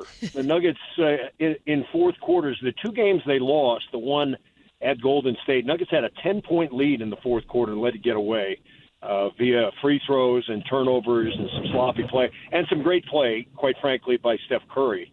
The game the other night up in Portland, the Nuggets had that under control and then had problems with the Portland pressure. Portland pressed the whole way. Murray had trouble bringing the ball up. They committed some just egregious turnovers, the kind that make you just want to bite your fingernails, where someone's dribbling the ball up and they dribble the ball off the foot, or they pass it cross court where you're not supposed to, and it's intercepted for a layup. So those are the kinds of things they have to fix the fourth quarters. That's been an issue. And I think one of the issues for David Adelman, in my opinion, just my opinion, he's got to figure which five players need to close the games. That is certainly an issue. I know you guys are, with Keegan Murray out, you're trying to figure out, well, who that fifth starter should be. Well, we're trying to figure out who should be the five players to close the game. And the other night in Portland, we didn't have it. We just fumbled the game away. I used to do gymnastics with Bart Connor back in the day, and he used to say, when people would fall off the balance beam, wobbles and bobbles will do you in. And boy, did we have that the other night. Wobbles and bobbles. Mm-hmm. Chris Marlowe with us, and he's a play-by-play voice of the Nuggets, and he's an Olympian in volleyball, played basketball, so he knows a thing or two about actually playing on the floor. There are so many connections. It's interesting, Chris, as you well know, between the Kings and the Nuggets. We just talked about Russell Westbrook, and we talked about Valanciunas. Coach Malone was there, and he was an outstanding coach here, and we love him. Yeah. And now you got Coach Adelman's son coaching the Nuggets. What's been different about his approach? And I don't mean anything disrespectful of Michael Malone. He won a championship, and we love him here. But how has Coach Adelman's approach been, would you say, perhaps a little different?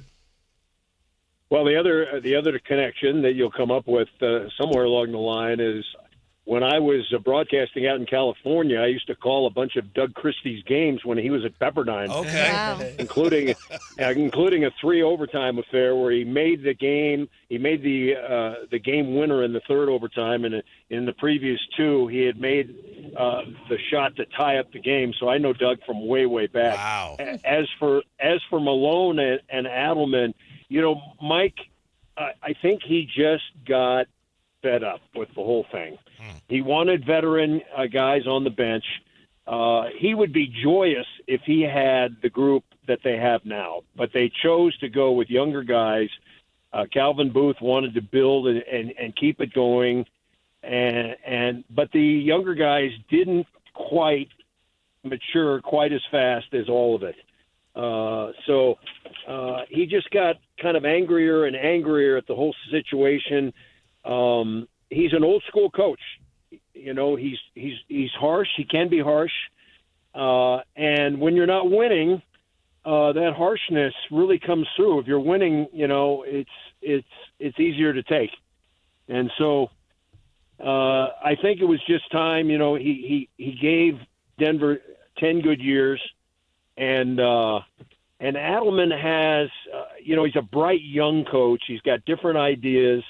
He's got different things he tries. He really likes playing zone. They've discovered kind of a 2-3 hybrid amoeba defense, if you like, matchup that they're pretty happy with, and their defense has been good. They're a top 5 defense in the league through 5 games when they were 22nd last year. So Adelman's been good. I still think the main thing is who do we close with? Who are the 5 on that? Jokic, Gordon, and who's the other guy that's always in there? Well, they have to figure out the 4th and 5th guys in there, and hopefully they'll be able to do that soon. Chris, I'm curious. You mentioned Nikola Jokic there, and obviously he's been in the top 2-3 of MVP the past 5 seasons. Just at this point in his career, what is he really looking to get better at? I mean, he's a guy who shoots the ball, can shoot at 40% from 3, pass, can get 10 assists, can get you all the rebounds.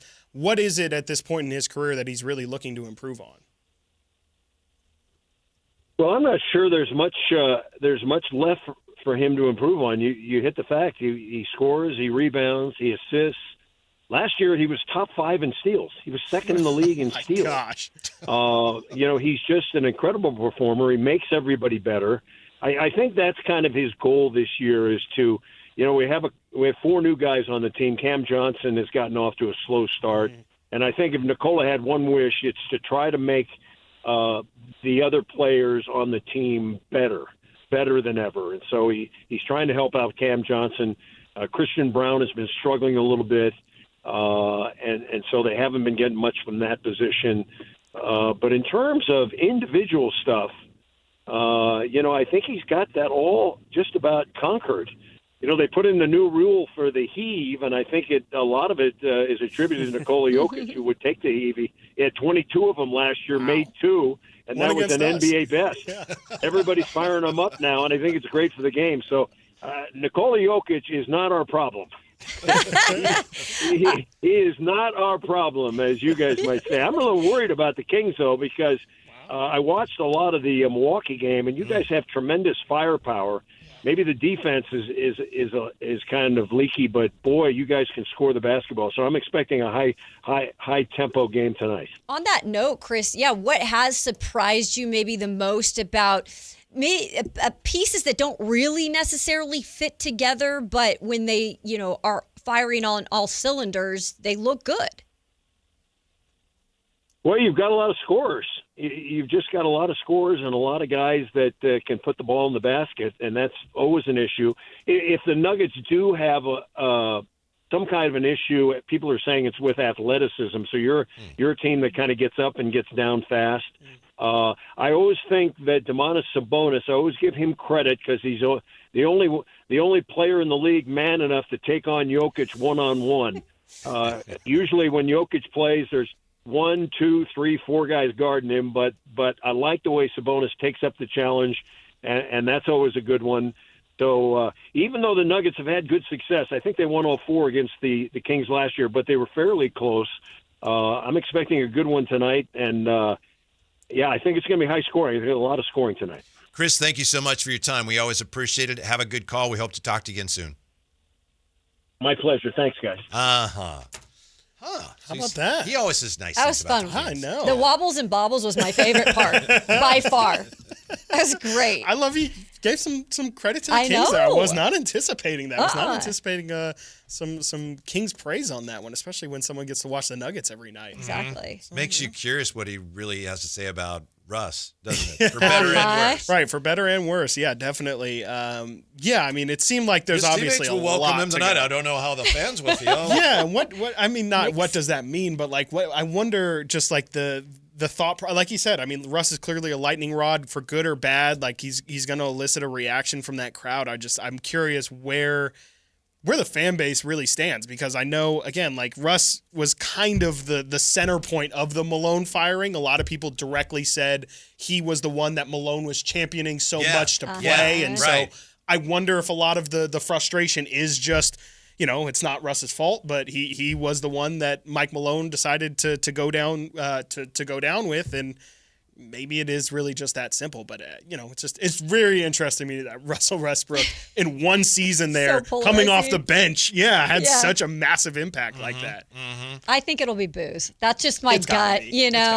It'll be booze, and that will be good because Westbrook gets fueled off of that. Yeah. When he was wrapping up Giannis. I love that. No. I love that so much. He's like, I ain't letting you go. It's one of those where, like, if that's the team you're going against, that's the exact, like, you hate to have to go against him, love him on your team because, like Giannis was definitely trying to punk him a little. Giannis was trying to flip him over his shoulder, and just for Russ to recognize it immediately and just like shake his head and be like, no, this is not going to happen. Well, somebody pointed out on social media, I forget who it was, I apologize, but Kings fan and a listener said, the Kings won both. They won the game and they won the fight. How about that? They definitely won the fight. Absolutely. And you can see they actually had the Bucks on their heels a little bit.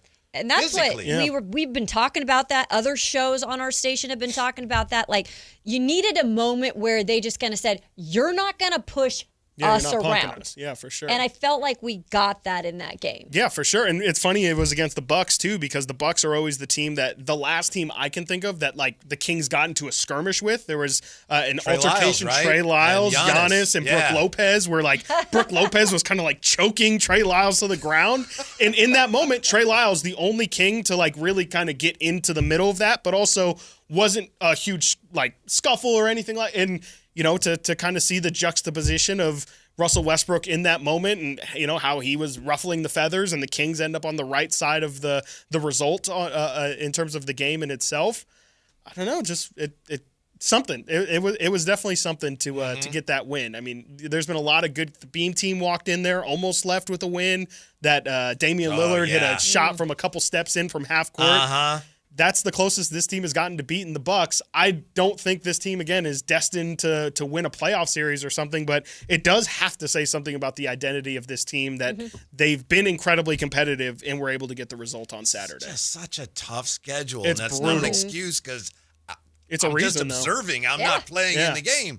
But, I mean, the Nuggets, man, that's a tough matchup. And then at a time after when that? the Kings are And then after that? Yes. It just doesn't stop. The Kings they have an opportunity to show here that they're better than a lot of people thought, but it's just tough to do against this level of competition. Yeah, and I think the Nuggets, they play again in 3 games? So I feel like to get one of like those that, would be really important, whether you're going to do it here or there tonight. It's just, these are the things, like, you'll take the little crumbs as they come, right? I mean, you're maybe not going to get the whole cookie, but in the Sacramento Kings case, take some crumbs. Absolutely. It seems to me, and like I said, just a full disclosure, I was not excited when Russ came here, but there has been for a long time here on the floor a little bit of a leadership void. Yes. And Domas has supplied some of that, and De'Aaron supplied some of that. But whatever it is, and DeMar at times last year he'd take over the game late. But Russell Westbrook is coming as like, I am the captain now. You know what I mean? Yes. There's no question right now. There isn't any. No, I'm not. One of my least favorite sports conversations is the alpha beta conversation, but like, I can't deny it in this kind of situation where it's just like Russell Westbrook, to your point, walks in literally day one and they're ending practices exactly what DeMar DeRozan gives a speech, tells guys, I believe it was after the Kings' second or third game, was pretty much just like, we can't have this, guys. We're losing games where we have the lead at halftime and we're just letting it slip. DeMar gives a big, 20, 30-second speech. Immediately after, Russell Westbrook, who had maybe been there for a day, maybe two, wraps up, kind of probably gives us a similar point as well. But I think it's more just the presence, the presence, the feeling like you belong, the understanding and the comfort in your own skin, probably because he's a superstar, but just the comfort of saying, like, I belong in this room, and just because I'm new here doesn't mean that I don't have a right or something that can stick with this group. When we come back to the 49ers, they win, but tell you why they really aren't in position to celebrate too much. That's next here. We got Caleb, we got Chris, we got Jay, Whitey, Drive Guys on Sactown Sports. The Drive Guys, weekdays 2 p.m. to 6 p.m. on Sactown Sports 1140. Hey, it's Carmichael Dave. I got to tell you, I am so excited to get this decking project started with Trex Decking and Railings. From the first time I stepped foot in the showroom last week, I was so impressed. So many color options, heat-resistant composite deck. What does that mean? That means I don't have to do any maintenance on it whatsoever. They even have a deck designer, so you can go online and see what your dream deck will look like on your house. Just visit Trex, that's Trex.com to get it started. Tell them Carmichael Dave sent you. Carmichael Dave here for American Energy Heat and Air. Right now, breaking news, they're upgrading their offering to include plumbing, bringing that same expertise and experience to the plumbing space. They're no longer just heat and air. They're now your American Energy Home Pros. You hear me talk about them as your second opinion partner. Now you can still get second opinions on any HVAC service or replacement, and now you can get a second opinion on any of your plumbing services. They'll come out to your house for free, and they'll give you a second opinion and almost certainly save you money. Oh, but wait, there's more. With winter coming up, how about a free furnace special? With full system installation, you're getting a free furnace, not a discounted furnace, a free furnace, and up to $4,000 in rebates while that funding lasts. So get there right now, 916-520-9990. That's 916-520-9990 or AmericanEnergyAir.com. American Energy, making the uncomfortable comfortable. Need cash fast? Tap into the value of your home with a home equity line of credit from Valley Strong Credit Union. Whether it's for home improvements, debt consolidation, or that dream vacation, you can get your cash offer in minutes. That's right, just minutes to unlock the power of your home's equity with no hard credit pull to see how much cash you can get. No stress, no waiting, just smart local banking that puts you first. Grow your possibilities with Valley Strong Credit Union. Visit valleystrong.com to get started today. The holidays can be a time of increased stress for those struggling with opioid or stimulant addiction. They can also be a time for pause, reflection, opportunity, and new beginnings. This holiday season, choose treatment and recovery. Embrace the company of family and friends, and create special moments. Find a proven opioid or stimulant addiction treatment provider near you at ChooseChangeCA.org. With 25 award-winning years in Northern California, Ashton & Price is your local injury law firm. Pro attorney tip: if a firm presents as local but they're in LA, red flag. If your first consultation is not with a lawyer, big red flag. At Ashton & Price, your first consult is with a local attorney, and if serious injury prevents travel, a lawyer will come to you. Still not enough? George Washington's my uncle.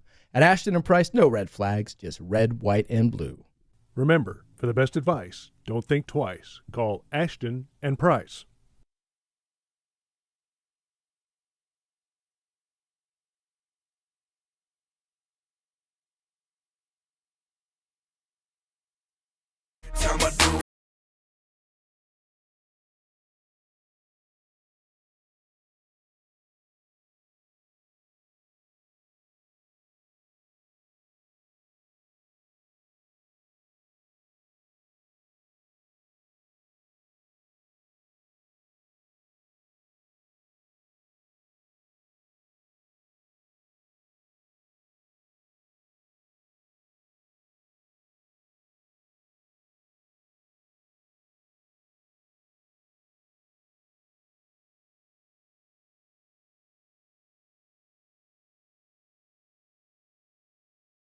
In Roseville. Okay. And it was I mentioned that last week, Thursday would have been my mother's birthday. So we get together with Phantom and his family, and we kind of celebrate my mom's birthday. So we had a nice time.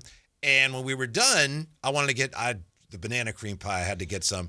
And the server comes over and she says, "Was it somebody's birthday?" And I said, "Yeah, it was my mom's birthday, but she's not with us anymore." And she said, "I thought it was somebody's birthday, so that's a birthday free slice." So it was nice. It was kind of like my mom was there. It was That's so cool. Yeah, it was very nice. Yeah. Very cool. That's what we did last night. That waiter just knew it was, just had an intuition She that said, it was somebody's birthday. I feel like you're birthday. burying the lead here a I lot. know.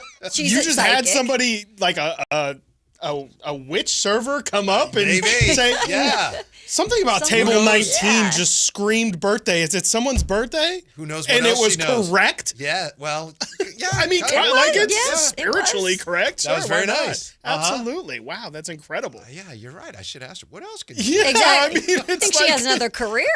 I mean, what are you doing? Call me now for your free reading. Exactly. Man.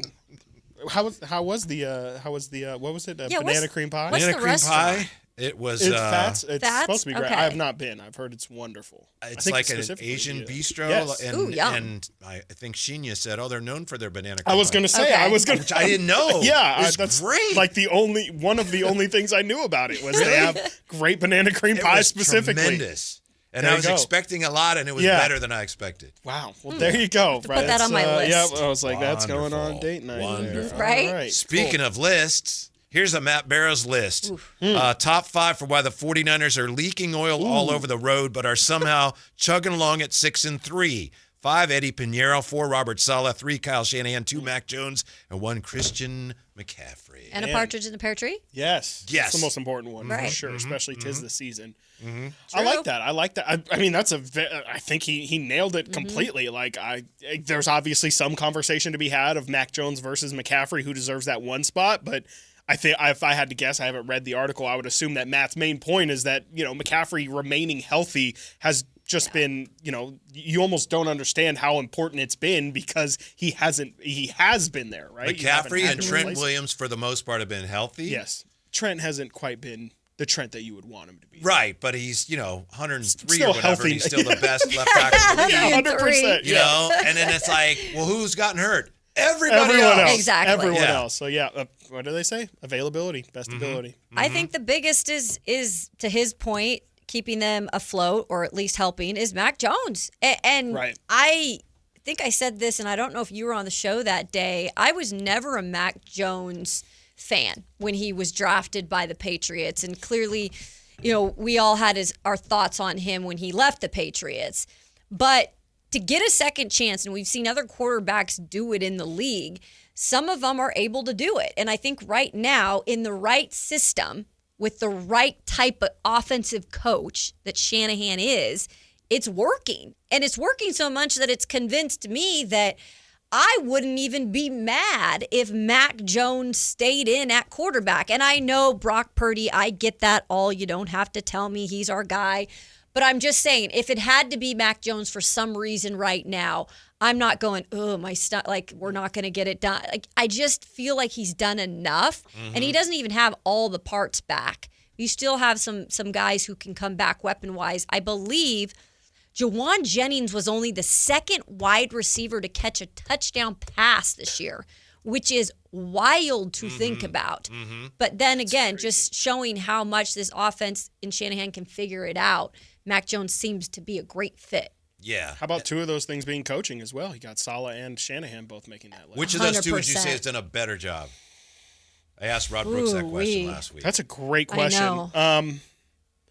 I would probably have to give Shanahan the nod as much as I wouldn't want to, just because that defense hasn't been like elite. And that's more of like they have just set the standard so high for what that defense in the past has been that they have not been that. And so for that reason, because more specifically the quarterback and the receivers have been out so much, and it looks like they just haven't missed a beat, or they look at least like a competent offense still. I think that has to be a huge credit to Shanahan, and it's exactly as advertised. Like when when everyone expects you to still be able to put up these kind of numbers and things like that, I think the fact that he's still been able to meet them, to me, speaks to, as much as I love to troll him, the man truly is an offensive genius. No, go Kev.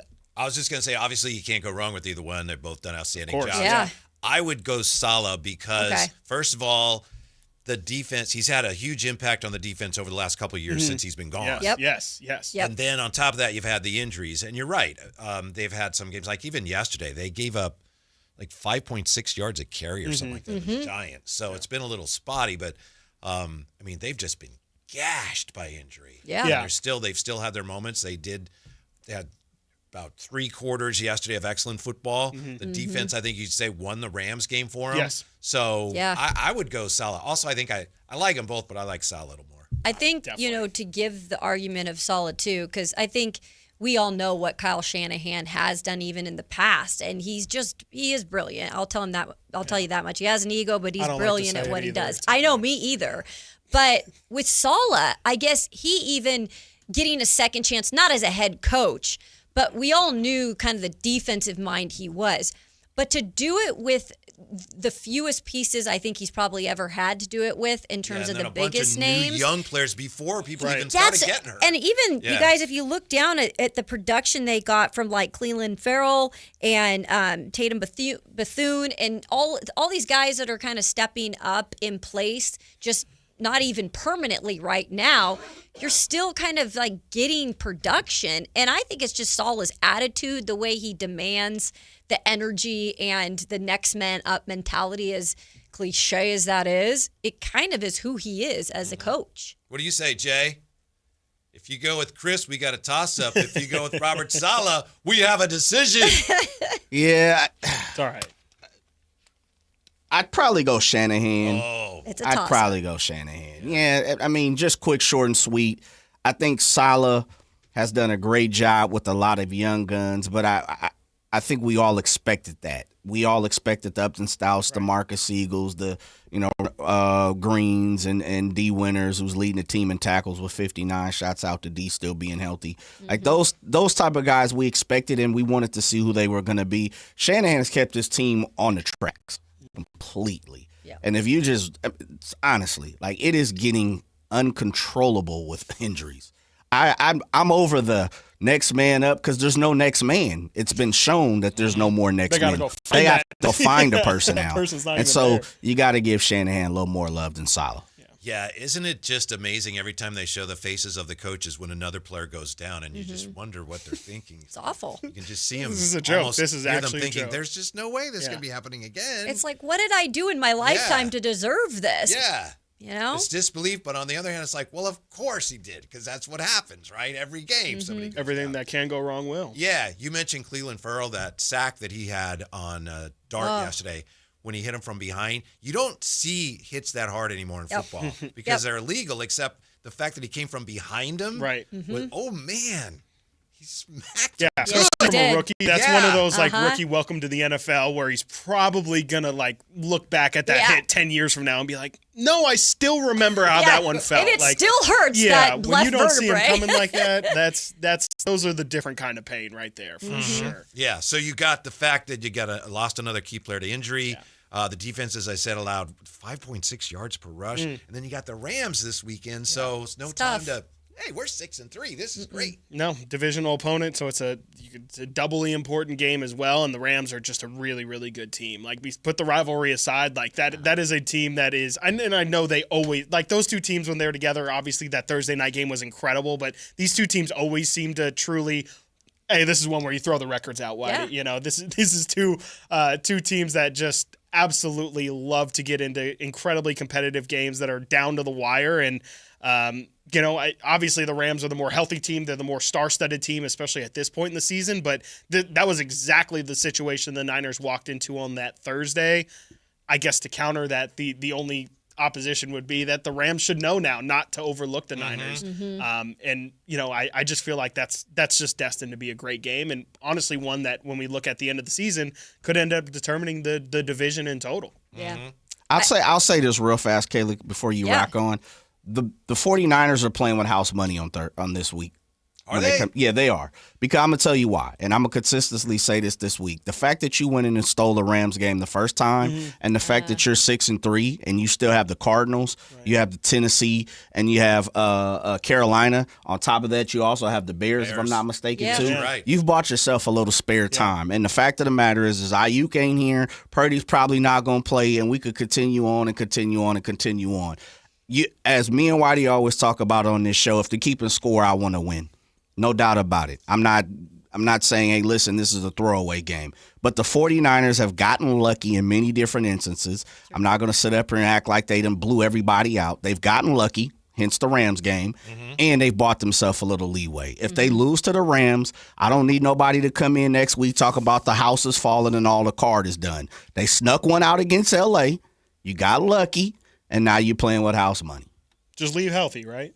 That's all you got to do. I don't know right? if that's going to happen anymore, Chris. I'm done with that. Well, that's the only situation there's where no I can need be to like, even get to that no more. Well, on the positive, just leave with a plane. How about that? If it comes down to a kicker, they have Eddie Pinheiro, and I mean that's about the best possible outcome you could have had this year.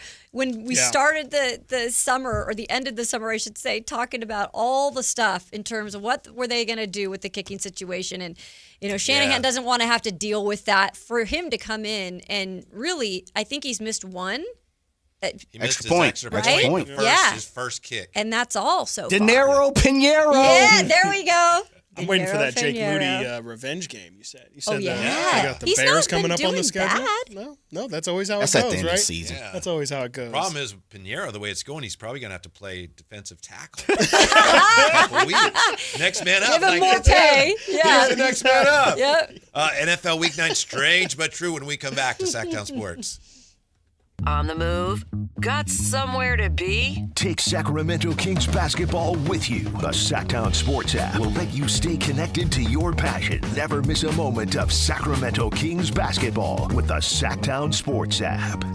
With Progressive's collision coverage, my family gets up to $1,000 for vet bills if I'm injured in a car accident. And that makes this Chihuahua really feel like part of the family. What's that? I don't sound like a Chihuahua? Oh, I'm sorry. What exactly am I supposed to sound like? I guess all Chihuahuas are high-strung, riding around in expensive designer purses. Actually, I prefer riding in cars. So I appreciate that my family protects me with Progressive's pet collision coverage. Okay, maybe I am a little high-strung. Progressive Casualty Insurance Company and affiliates. Not available in all states. Coverage for dogs and cats is included with the purchase of collision coverage and is subject to policy terms. Workdays can be unpredictable, but your workwear shouldn't be.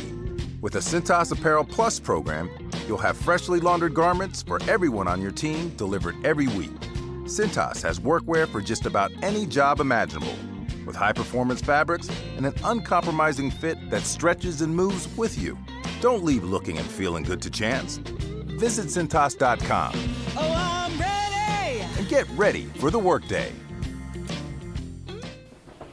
When I was a kid, I remember my dad, a lineman, leaving in the middle of the night. Families were depending on him to get their power back on to keep them safe and warm. Watching him taught me that this work isn't just about wires and circuits. It's about people and the trust they place in us when the lights go out. That's why I started Maverick Electric Heating and Air, to carry on that same promise of showing up, doing it right, and protecting families when they need us most. Visit callamaverick.com. Hey everyone, it's Kyle Draper here. If you're in the market for a new car, let me tell you about my experience with Mercedes-Benz of Stockton. From the moment I walked into their state-of-the-art showroom, I knew I was making the right choice. There was no pressure from the sales staff, and if I'm being honest, I felt like a kid in a candy store. I settled on the all-electric EQS SUV, and let me tell you why. First of all, the comfort. After a long day at work, I actually look forward to being in my car. It has several different massage settings, including my favorite, hot relaxing back. Plus, the seat heating and cooling features are perfect for the hot summer or those chilly mornings. Mercedes-Benz has the reputation of making the finest cars in the world. Now it's your turn to experience what I already know. Mercedes-Benz of Stockton is the best car buying experience you'll ever have. They're just a short drive down I-5, or you can shop online anytime at mbofstockton.com. That's mbofstockton.com, and tell them Drape sent you. Some nights just call for something better, a place above the noise, where the skyline glows and the energy feels effortless. That place is Revival at the Sawyer, Sacramento's rooftop escape. All November long, show your Sactown Sports app and enjoy buy one, get one half off beverages. Whether it's golden hour with friends or late night laughter under the city lights, Revival's the place to see and the place to be seen. Revival at the Sawyer, the view, the vibe, the moment. Reserve your table at revivalsacramento.com. Offer valid once per visit per person.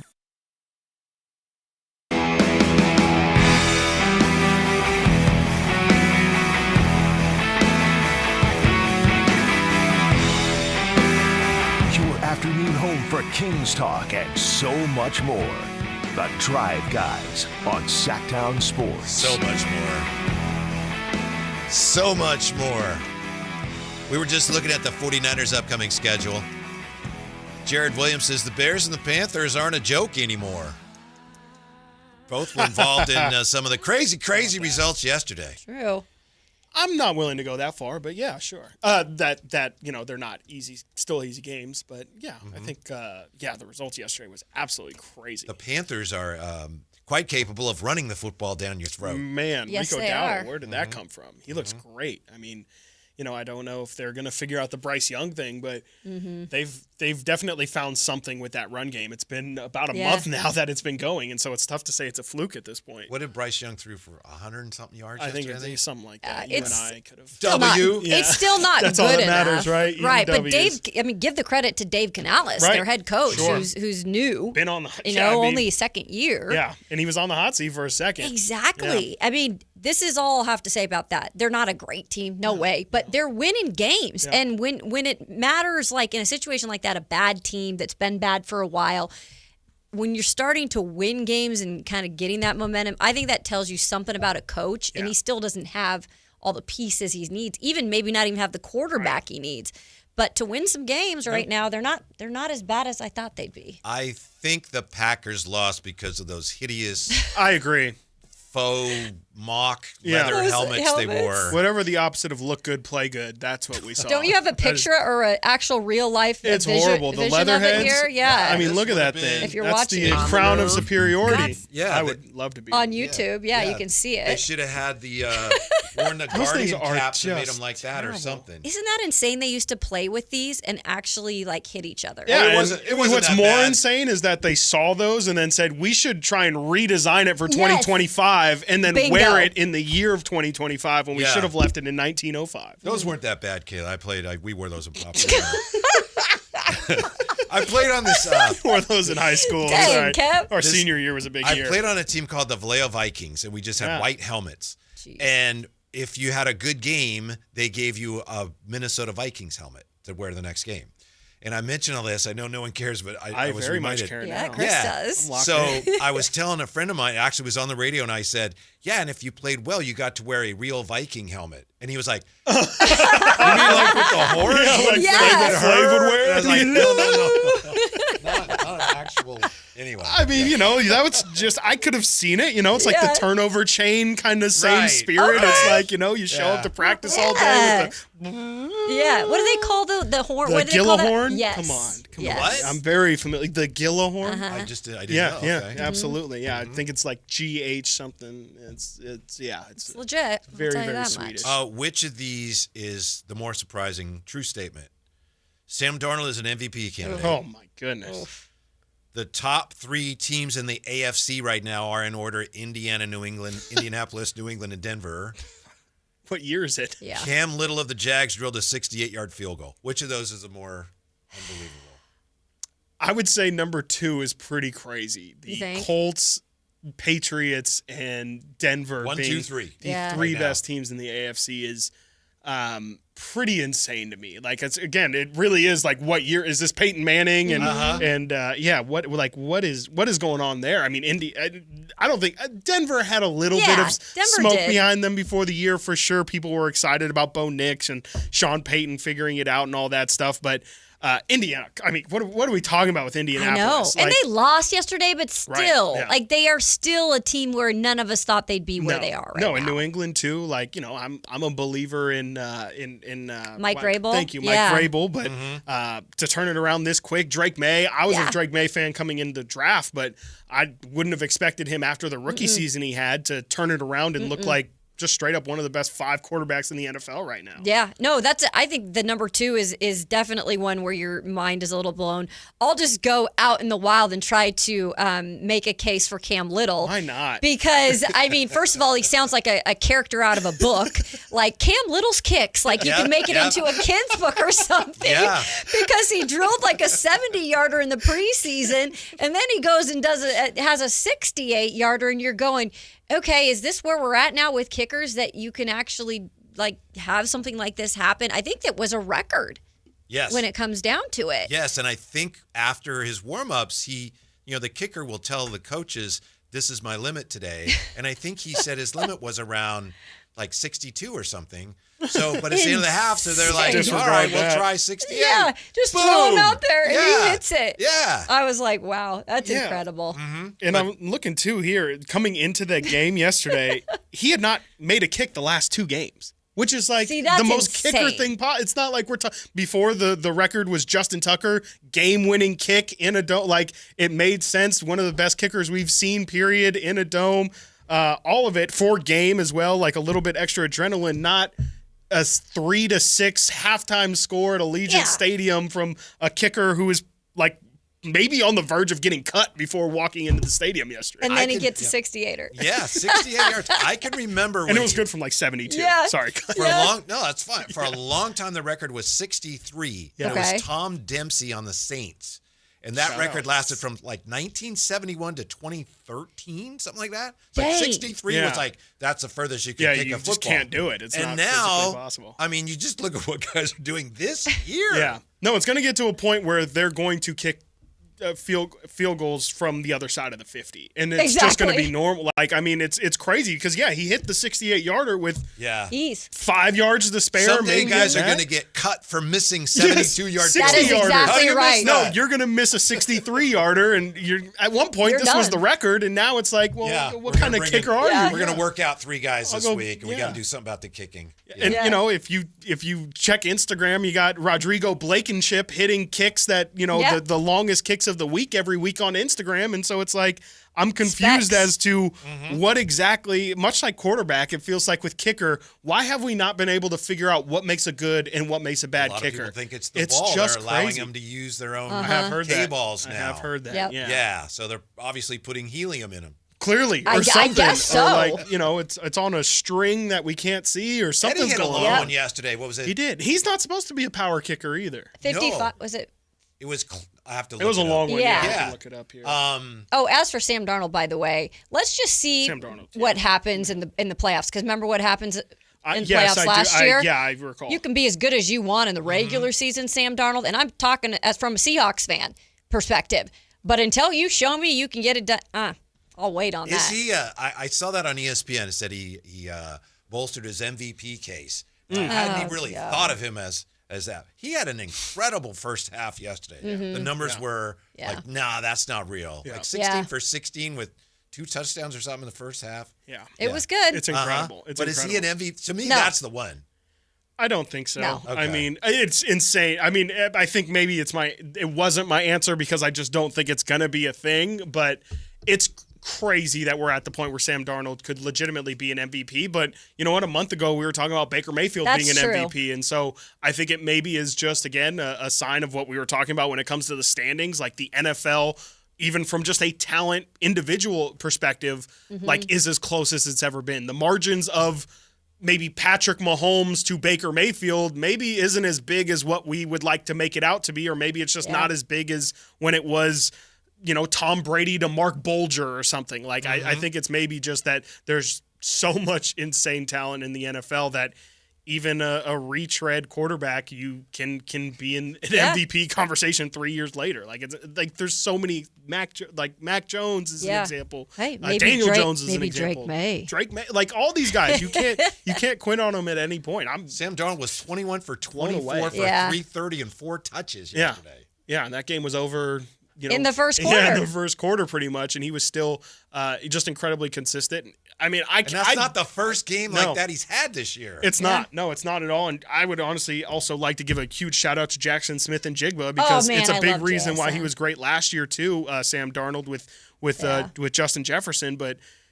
I think it's a combination of he's been in the right system these past couple of years as well. Like you mentioned earlier, Sam doesn't have an offensive coach right now, but the last 2 seasons being with Kyle Shanahan and Kevin O'Connell, that's like the best schooling that you could have. You're right right, now because he kind of got the boast again, with Shanahan. Yes, absolutely. That's kind of, I feel like, gave him a little bit of a hard chip on his shoulder that was like, okay, I'm going to go out here and prove some people wrong. When the narrative started to flip a little bit. Daniel Jones also, I will give credit. Kevin O'Connell last year. I know. I'm going to give my guy credit as much as I can. You got to. Did you find the number on Eddie? Yes, Eddie Pinheiro, 54. 54. Oh, okay. So it's close. Line drive. Low line drive. Yeah. It made it. Nailed it. I showed Jay a video from when Eddie Pinheiro, I think he was in college. 80 yards, Jay. Right? 80 yards. And that golden foot, baby. 80 yards? Yeah, just in practice. I don't care where. I don't care if it's in a wind tunnel. I saw it. Jay said, no, that's not real. And I sent it to him. He goes, wow. That's incredible. Yeah. He lined up from like the 40. My God, I got to watch that.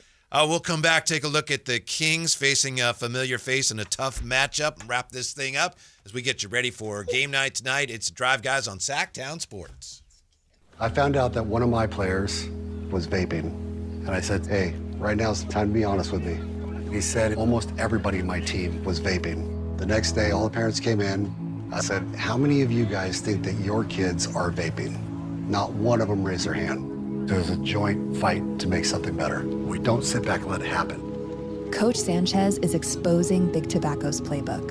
Learn how he and other Californians are beating Big Tobacco at undo.org. Veterans Day is a moment where we express gratitude towards the folks who have served on our behalf, our veterans. And Navy Federal Credit Union celebrates veterans of all branches and their families on Veterans Day and every day of the year. They serve over 2 million veterans, and as a veteran, you can become a member and access exclusive rates, discounts, and financial tools for the whole family. Become a member at NavyFederal.org/veterans. Navy Federal Credit Union. Our members are the mission. Navy Federal is insured by NCUA. Oh, yeah, the cold weather is coming back. Brings back some chilly memories of last year. Because last year, in the dead of winter, our old faithful heater collapsed with a heavy sigh. We needed a new one in the worst way. It was rather chilly at Whitey Woods. But there are so many HVAC companies out there. How do you choose? We don't know who to call. A friend recommended we check out Lee's Air Plumbing and Heating at leesair.com. That was the right call. Lee's Air Plumbing and Heating, they were ready to come out. The day that we called, they treated us with respect from the person who answered the phone to the guys who installed our new HVAC unit. So they've got same day, next day appointments available. Why choose Lee's? 100% satisfaction guarantee. 4.8 stars on Google. They won awards with their service. I can tell you firsthand how great their service is. They've spent, more than 40 years serving the Valley's HVAC, heating, and plumbing needs, and you can trust Lee's. As I trusted Lee's with installation and repair of whether it's your AC, furnace, water heater, residential and commercial plumbing repair, commercial HVAC services too. Find out more at leesair.com. Check on that mission statement, and let Lee's take care of you the way they took care of me and my family. We were cool all summer long. And toasty warm last winter, going to be toasty warm this winter. They treated us like family. They set us up with an HVAC system that has improved our quality of life and the air that we breathe. Lee's Air, Plumbing, and Heating. License number 635355. This is the story of the one. As a safety manager at a manufacturing plant, he does everything he can to keep his coworkers safe. From finding ways to reduce risks to keeping safety supplies in stock. And for that, he relies on Grainger. Grainger offers a broad range of quality products and next-day delivery, so he can always play it safe. Call 1-800-GRAINGER, click Grainger.com, or just stop by. Grainger, for the ones who get it done. $5,000. That's the average amount of money people in the U.S. are now spending on gas in a year. $5,000. That's crazy. If you drive, you have to download Upside, the free app that gives you cash back every time you get gas. That's right. You can earn real cash back with Upside just by buying the gas you're already buying. You can literally start earning cash back today. I use Upside every time I fill up, and I've already made around $300. You're putting gas in your car anyway. Why not get real cash back? If you like free money, download Upside. I'm saving the cash I earn from using Upside to help pay for a vacation later this year. Download the free Upside app now to earn cash back every time you buy gas. Use promo code BOOST25 to get an extra 25 cents per gallon on your first tank. You can cash out anytime right to your bank, PayPal, or a gift card for Amazon and other brands. Just download the free Upside app and use promo code BOOST25 for a 25 cents per gallon bonus on your first tank. That's code BOOST25 for a 25 cents per gallon bonus. The San Francisco 49ers play on Sactown Sports 1140. Touchdown 49ers! Every game on your #1 sports station. Don't miss the action on your local sports leader. Sactown Sports 1140. If you're 55 or older and into that whole saving money thing, T-Mobile has an exclusive phone and internet bundle just for you. Right now, get 2 unlimited phone lines plus 5G home internet for just $30 each per month with autopay, plus taxes and fees. And with 5G home internet, setup is easy with just 1 cord and no technician needed, which is great if you're also into that whole keeping it simple thing. Switch now and experience the best mobile network in the U.S. Visit your local store to start saving. T-Mobile, it's better over here. Based on analysis by Ookla Speed Test Intelligence data Q4 2024 to Q1 2025. Ookla trademarks used under license. Unlimited on our network. Customers on voice plan may notice speeds lower than other customers and further reduction if using more than 50 gigs a month due to data prioritization. Video streams and SD on this plan. Home internet pricing after $20 in monthly bill credit plus $5 per line without autopay. Debit or bank account required. See 5G device coverage and access details at T-Mobile.com. KHD1 Sacramento, KYMX HD3 Sacramento. From the Power Business Technology Toshiba Studios. This is Sactown Sports 1140.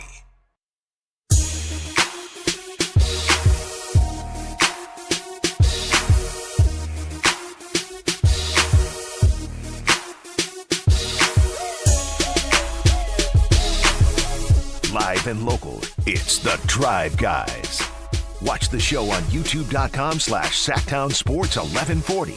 Or listen on the Sactown Sports app. Yeah, some old schoolers are happy that I gave Tom Dempsey a shout out. He, for a long time, held the record for the longest field goal in the NFL, 63 yards. That's been obliterated now. But speaking of the way things used to be, listening to Alan Stiles, I found this out today, and Chris just looked it up and we confirmed it. I don't know if this should bother me, Chris, but it does, because I think of it as a Kings thing. Of course, it's more a Mike Brown thing.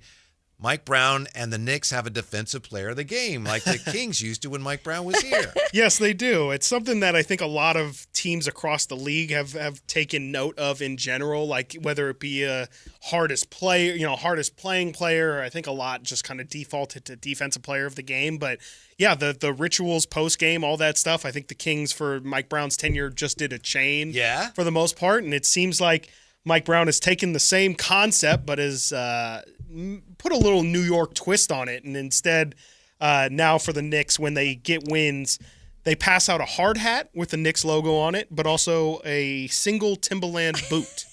That's the part that which gets I think me. is just kind of an ode to Not New Yorkness. Not two, Tim. Just a single. No, Just not a pair. You just there's a picture of Jordan Clarkson online with a hard hat on, and then just like cradling like a baby a single. It looks like it's a size 15 or something. Timberland boot. They probably got it on clearance at like Marshalls or something. But just a single boot that is. I don't know if gonna shoot the boot or something like that, but it's a different tradition, that's for sure. Fans loved it here, and yeah, that's what you said. Truth be told, I think the players really get into it too. I They think take a lot of pride in it. The crown. That's right. They put the crown. They sat on the chair. And now it's all coming back to me. Yeah, I think it is something that it adds to the win. It adds to the fun of everything. People would always ask after every win. They would. Who gets the chain tonight, Mike? Yep. Yeah. Absolutely. It's like the U. I mean, you all know the turnover chain, what they did and 100%. started down there there in what the 80s or whatever it was. So kind of reminds me of that. Definitely. But I think it's just something for the fans to get, like you said. I mean,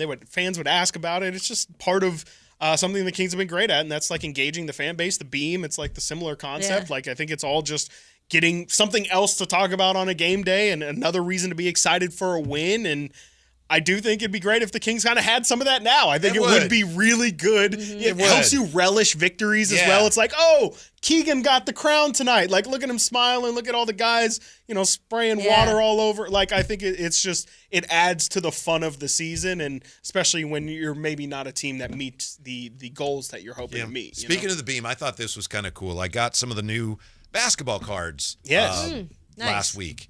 Topps has basketball cards again for the first time in forever. Yeah. So anyway, just opened a box with my daughter and my son-in-law, and every team has one card that's like a team checklist. So on the back of it, so the Kings team checklist, on the front it says "Light the beam." Oh, cool. Is there a? I think they're celebrating. I don't know if they're lighting the beam. I don't think it's not a picture of the beam. Yeah. But I thought that was cool. There's a light the beam card. That's I was really gonna cool. say. So there's like a card in itself that is Yeah. just like, it's not necessarily player specific or anything. Does it maybe show the arena, like the outside of the beam? I think it shows them celebrating. I have to look at it more closely. Yeah. I think Domas is in there, and I think they're celebrating a win. They might be actually Lighting it, pressing it. That's but pretty. Light the Beam has its own cool basketball card. That's great. I mean, it's stuck. That's for sure. And it's not just here. People, They like I talk said, about all it in around the Tennessee. country. Yeah, we literally talked about it on the radio show, and we were like, "This is cool." Yeah, no, it's incredible, and it's only gotten stronger and bigger. I don't know if you guys have noticed, but it's definitely shining a whole lot brighter than it did even last year. And I think it's just all, again, like part of trying to get people excited about your community, right? Like getting people excited about when the Kings win, and even if you don't watch a single Kings game, you see it in the sky, and it's a way of engaging and saying like, oh, clearly the Kings won today, even though I didn't watch. Exactly. I think it's been a huge success for tons of different reasons. We know that Kayla, well, I say Kayla, but I think none of us are that excited about this notion of maybe the Kings should pursue a trade for Ja Morant if the Grizzlies ever decide to trade him, because he got suspended for conduct detrimental. Right. We have no reason to think they're going to trade him, but none of she doesn't want to do it. I don't think any of us want to do it. No. Right. I guess I was the more like, like it made me shake in my boots. Speaking you had of a visceral Tim's. reaction. Yeah. Speaking of Tim's, I'm not wearing them. I'm wearing Nikes. But, if I had Tim's, I'd be shaking in my cold Tim's. enough. Not yet. Not yet. But when your Alan opinion said holds it. more weight on that because you spent a lot of time in Tennessee. Absolutely. And you hear a lot when you're down there. And I know we don't cover them directly in Nashville, but they are the NBA team of the state. Why does Memphis have a team and Nashville doesn't? Because I think when they originally, so whatever had happened, they had actually built the arena in Nashville where the hockey team plays. They had built that as an NBA like arena, and I don't know the clear details on why they didn't get it. Because Memphis has always been known as a basketball city. Obviously Memphis College and. So they did decide to grant the team there. And look, they support the team there. I'm not going to lie. Like the fans support the team. But Nashville's a But bigger it's weird. city, A isn't it? way bigger Yeah, city. yeah. And the reason why you don't get the Nashville people that support them, because Memphis and Nashville hate each other. And there's a huge rivalry. And so Nashville people really don't talk about the Grizzlies. They don't really say that's our deep. team. Okay. It's that deep. Yeah. And it's like a Sacramento, San Francisco it thing. really maybe. is. Okay. It really is, even though they don't have an NBA team in Nashville. So, but we would still, you still hear about everything that's going course, on. yeah. And for Ja, I mean, at least the last few years I was in Nashville, like it just, you heard more of the negative of what he wasn't doing or why he wasn't on the hardwood, either injuries or off the court stuff. I just think right now it's more of a headache and a gamble than anything, and you're going to have to give something up for it. Yeah, a lot. And if this team is wanting to build and use its youth, for the future, or just if you're going to trade someone now, I mean, I wouldn't give somebody like Levine for Ja. Now, I don't want to do that now. I think there's too much of a gamble with a guy like Ja. Yeah. And again, we have no reason to assume the Kings are looking at that. Right. But it was Jake Fisher, right? Steinlein said the Kings are believed to be considering signing Precious Achiuwa, who would be a free agent. You wouldn't have to give up anything to get him. You'd obviously have to give up something to make room for him on the roster. Yes. Yeah, exactly. But we're down with that, right? I think so. Yeah, I think that's a pretty good rebound, low risk, decent reward. I think Kings fans don't want to see Isaac Jones go. Yeah, they don't want to see Isaac Jones leave the door, which I understand. Especially when you kind of build and create from your a two-way guy, Stockton, like you saw him. Would you cut his say teeth? this? And please, if you disagree, let me know. Yeah. If you play, somebody comes here, Kaylin, they play like 3 games for the Sacramento Kings. Yeah. Fans build a statue love them forever. Statue. I feel like I've heard this. Yeah, statue bound. It's not a bad thing at all. It's kind of a nice thing. Yeah. But a guy like Isaac Jones that you kind of saw and are seeing grow up as a basketball player. Yeah. Yeah. If 100% the Kings agree. decide that, we got to make way for Precious Achiuwa and he's the one that has to go, a lot of fans will be very upset. Right. Very upset Because he's about undrafted. You took a chance on him, right? And he's not, he hasn't played a lot He's an this NBA year. player. He's gone from He undrafted is. to being an NBA Yeah. player. Yeah, 100%. I could see that. I think it's just like in your seat. You want to see Kings fans really get up in arms. Just wait for Keon Ellis trade talks to start ramping up at any point. And that's really where you're going to see Kings say fans. that even as a joke. Look, I'm not, trust me, I am not joking. I think that thing is especially with how they're playing right now, that thing is definitely, we're going to be stopping at that station pretty soon. But I think Kings fans just in general, like you said, it's not a bad thing, but they do tend to fall in love with their players and, really have a hard time moving on. Like I think they always are gonna feel good about the Scalabissiers and the Harry Gileses of the world, and you're probably too young to remember, but you should have seen what it was like when they traded Jay Will. Oh, I can't imagine. Whitey Gleason, I could not imagine. After People the owner, probably, I was gonna say after I think the owner said we're not trading him. Wow. I've never actually thought about how insane that time must have been here in Sacramento because they finally get some semblance of success. Jay Will is like, Chris Webber might be your best player, but Jay Will is the one leading SportsCenter every night when SportsCenter is the most important thing in the world. And if you were near a playground in Sacramento at that time, you could watch kids playing basketball and you could see that, they're all trying to be Jay Will. Wow. Yeah, He's absolutely that incredible. influential. But because it worked, Mike Bibby came in here and they were even better as a team. Right. It all just kind of blew away. Yeah. But it was tough when you traded Jason Williams. Right, and I have a whole Jason Williams wasn't as good as what people want to make him out to be thing, but we won't get into that now. And I think it is a point of like that's the prime example of like that's an actual like starter on the team that has cultural influence, and you move on from him. Justifiable, but yeah. I just want to say this because Shea Serrano was on Yes, he was. Michael Dave last week, and it was a great interview. Yeah. He was talking about Jay Will, and he said, he never won anything. And I was like, he did win. He won a ring. Yeah, Yeah, he did win a ring. With the Miami. Heat. Yeah, Nice. absolutely. Yeah. And, Shea was very respectful. He didn't mean that as a slight, but yeah. Well, he also wasn't, I think Gary Payton started on like a 40-year-old Gary Payton started on that team, so it wasn't like he was a massive contributor to that. Obviously, But he was a contributor. He's Still definitely got a big. Hey, they all count the Still same. got They a all ring. weigh the same. Well, yeah, the player rings all weigh the same. So contribution doesn't really matter in that Precious sense. Achiuwa Precious would make a lot of Achiuwa, sense here. I would think so. I would think Jaw's so. exciting, like, woo. Does Yeah. it make sense? Right. I don't know. You hear the name, Precious you're like, Achiuwa's like, but it makes a lot of sense. Makes a lot of sense, especially with Keegan out. Like he's going to play a lot of minutes at the 4. He's also somebody who You sound like you think it's going to happen. Yeah. I do think it's gonna. I think it's just again. You look at the gap that they have at that position, and I just think he's a more ready to go Isaac Jones. And so to me, the fact that we saw them try and start Isaac Jones in one of these games. He only got played like I think 6 minutes in that game. I think they want to be able to kind of run him out, but I think it's just the reality of he is not as far along as maybe what they hoped he was, or he's not doing the things, not because of effort or anything, but just, his skill level might not be at where they think it should be at this moment in time. Again, Isaac Jones is an older second-year player. He's 25 years old. Again, Precious Achiuwa is 26 and has already he's got 4 years of playoff experience. Like, why is he out it there just then? makes more sense. He was Why is cut. he- He was cut in the preseason, right after the preseason, so that That's a plays a great part in question. it. it's a simple question, but you always do wonder though, like why is he out there? He doesn't shoot the 3 ball. It's not like Right. he's a bad shooter. He's just not a shooter. Yeah.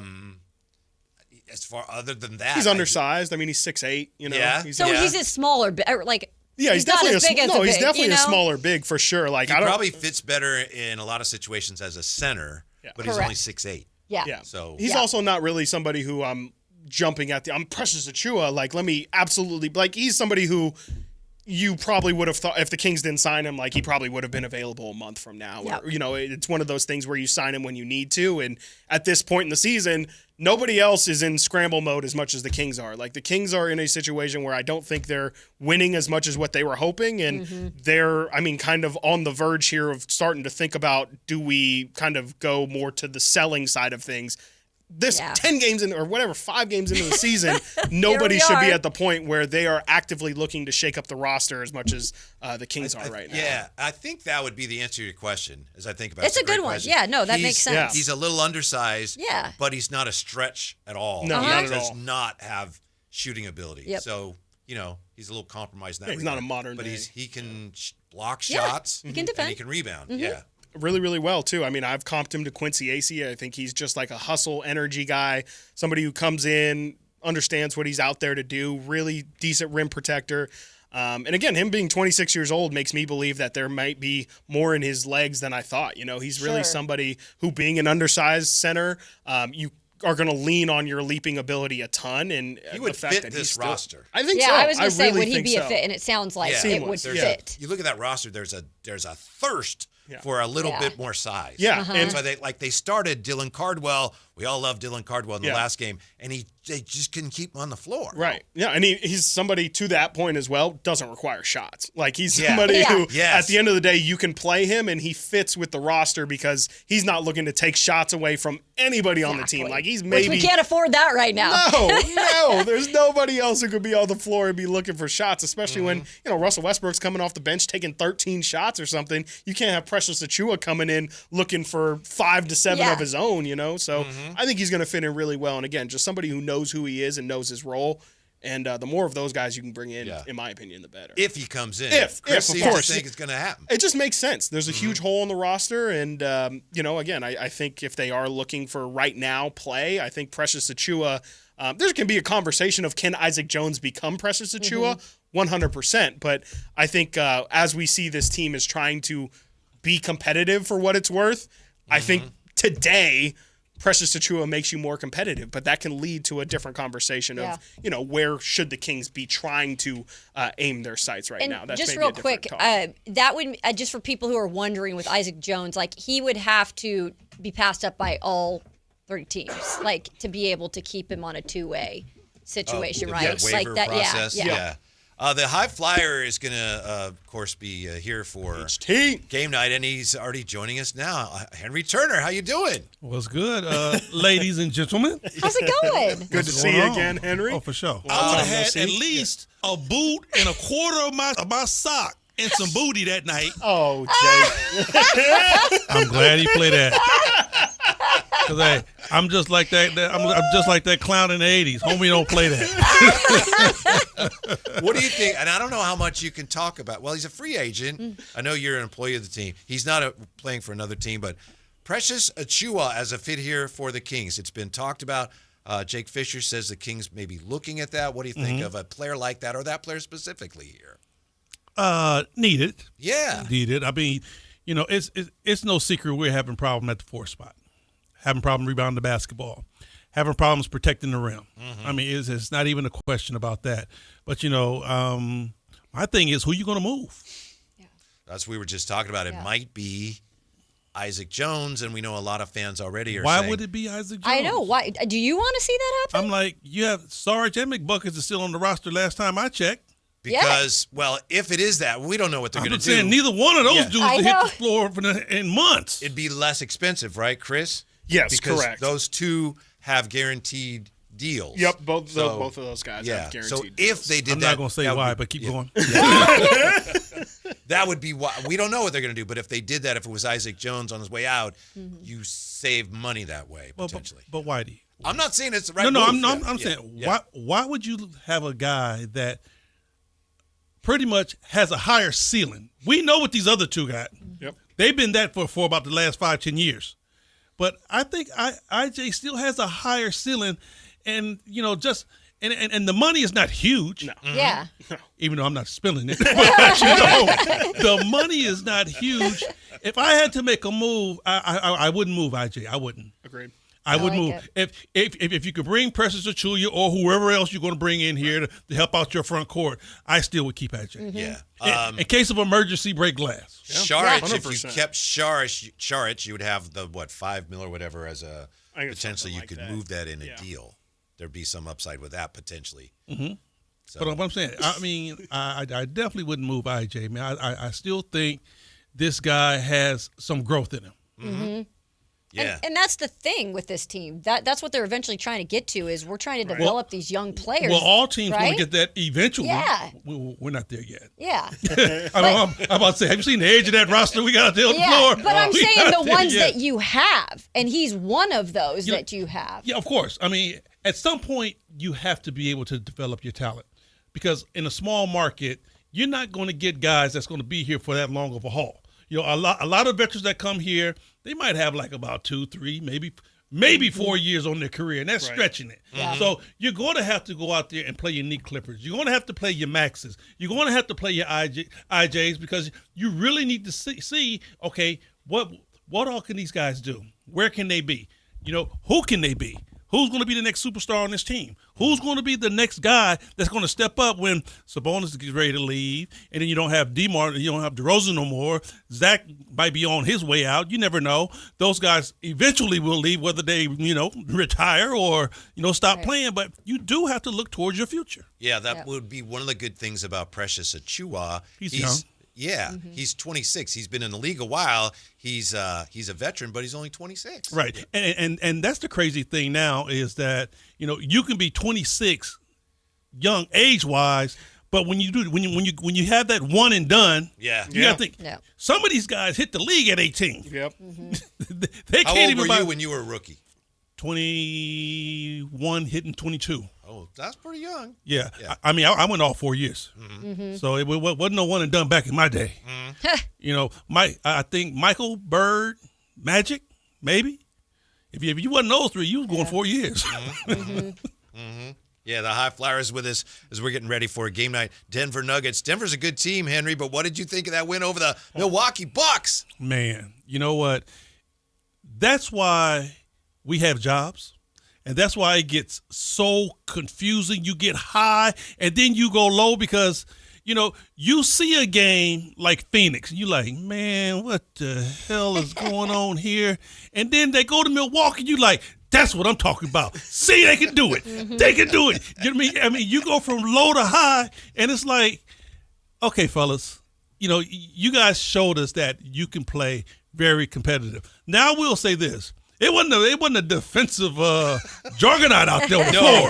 No. But hey, by no stretch of the means did you see some lockdown defense on either team. But I honestly thought that Milwaukee really underestimated the Kings. Yeah. They came out and did what they were supposed to do that first quarter. They came out and they smacked the Kings and they smacked them hard. The game was over. But they were like, ho-hum. And they sat Giannis. They said, okay, Giannis, your day is over with. They sat him. But the Kings didn't stop. The Kings didn't stop. They kept going. And all of a sudden, guess what? Some shots started to fall. And believe me, when the Kings get to see some of those balls go through the basket, now everybody gets involved, and it's hard to stop. All of a sudden, Russell comes down and knock down three. Schroeder knocking down shots. Sabonis is going to the basket scoring. And then you got, DeMar and Zach, and all of these guys are scoring, and Milwaukee looking like, we can't stop none of these dudes. We don't know what's going on. Everybody's scoring. Chris was talking about this, the fact that the Bucks shot 59.8% from the floor. And they lost. And lost. Yeah. 59.8. And I was looking, Henry, at the rebound numbers like, wow, those are low because there weren't any rebounds. They were all makes. Yeah. I mean, that game was really who has the most firepower. And both of the teams were shooting well. But the Kings, once they start scoring and everybody starts scoring, they're a hard team to beat. It's been this way for like the last 3 or 4 years. When the Kings' shots are falling, they're a whole different ball club. They are a whole different ball club. But when the three-point shot isn't falling and the offense isn't flowing, the ball is not swinging from left to right and right to left, in and out, and they get stagnant, that's when it gets ugly. What's the key tonight? The key tonight is you got a big orthodox 7-foot refrigerator in the middle that's very talented. Best passer you've ever seen? I'm not gonna say that. Come on, man. I just asked. I'm just asking. I mean, I had to guard Magic Johnson, so I'm not gonna ever say that. But I'll tell you what, he's one of the best big men I've seen play, and I played against Sabonis' dad. I played against Arvydas, and Arvydas was a monster. I mean, really, if you look at the skill set, they're very, very close. And Arvydas was pretty much on the back nine by the time you played him, right? Well, no. I caught him early. He was in Spain. You caught international Sabonis. Not the Blazers. Yeah, no. I caught him early. He was a monster. We played this dude, and I'm like, Lord have mercy. I came from the NBA. I'm like, who is this cat? I mean, could do everything. Yeah. And when you look at what Jokic does, I didn't. What you look at what Jokic do out there on the floor is that he's very talented, but he's unorthodox. Mm-hmm. When you think he should be going off the right foot, shooting with the right hand, he's doing it on the left-hand side. Yeah. You know, he has about a double down vertical, but he uses his shoulders and his body. His arms are so long, he reaches around you, he reaches over you. I mean, one of the most talented big men I've seen by far. Mm-hmm. Yeah. Henry, I'm curious, there's obviously when you're at the level, there's very fine margins. What do you think is the difference between Sabonis and Jokic? There's clearly, even just eye test, you can tell Jokic is at a different level, but it's Sabonis, he can pass, he gets the triple doubles, all that stuff. But even if it is just I can't exactly tell you what is it that makes Sabonis not Jokic. I would tell you what, if Sabonis had his dad's size and strength, he would be Jokic and even better. The problem with Sabonis is that he's getting all this done at 6'10". Yeah. And maybe 6'9". Yeah. They say his dad was 7'1", let's give 7'2", 7'3". It was thick and heavy too. Yeah. You wasn't moving him around at all. Crazy. At all. So he was able to hold his own with the big men of yesteryear.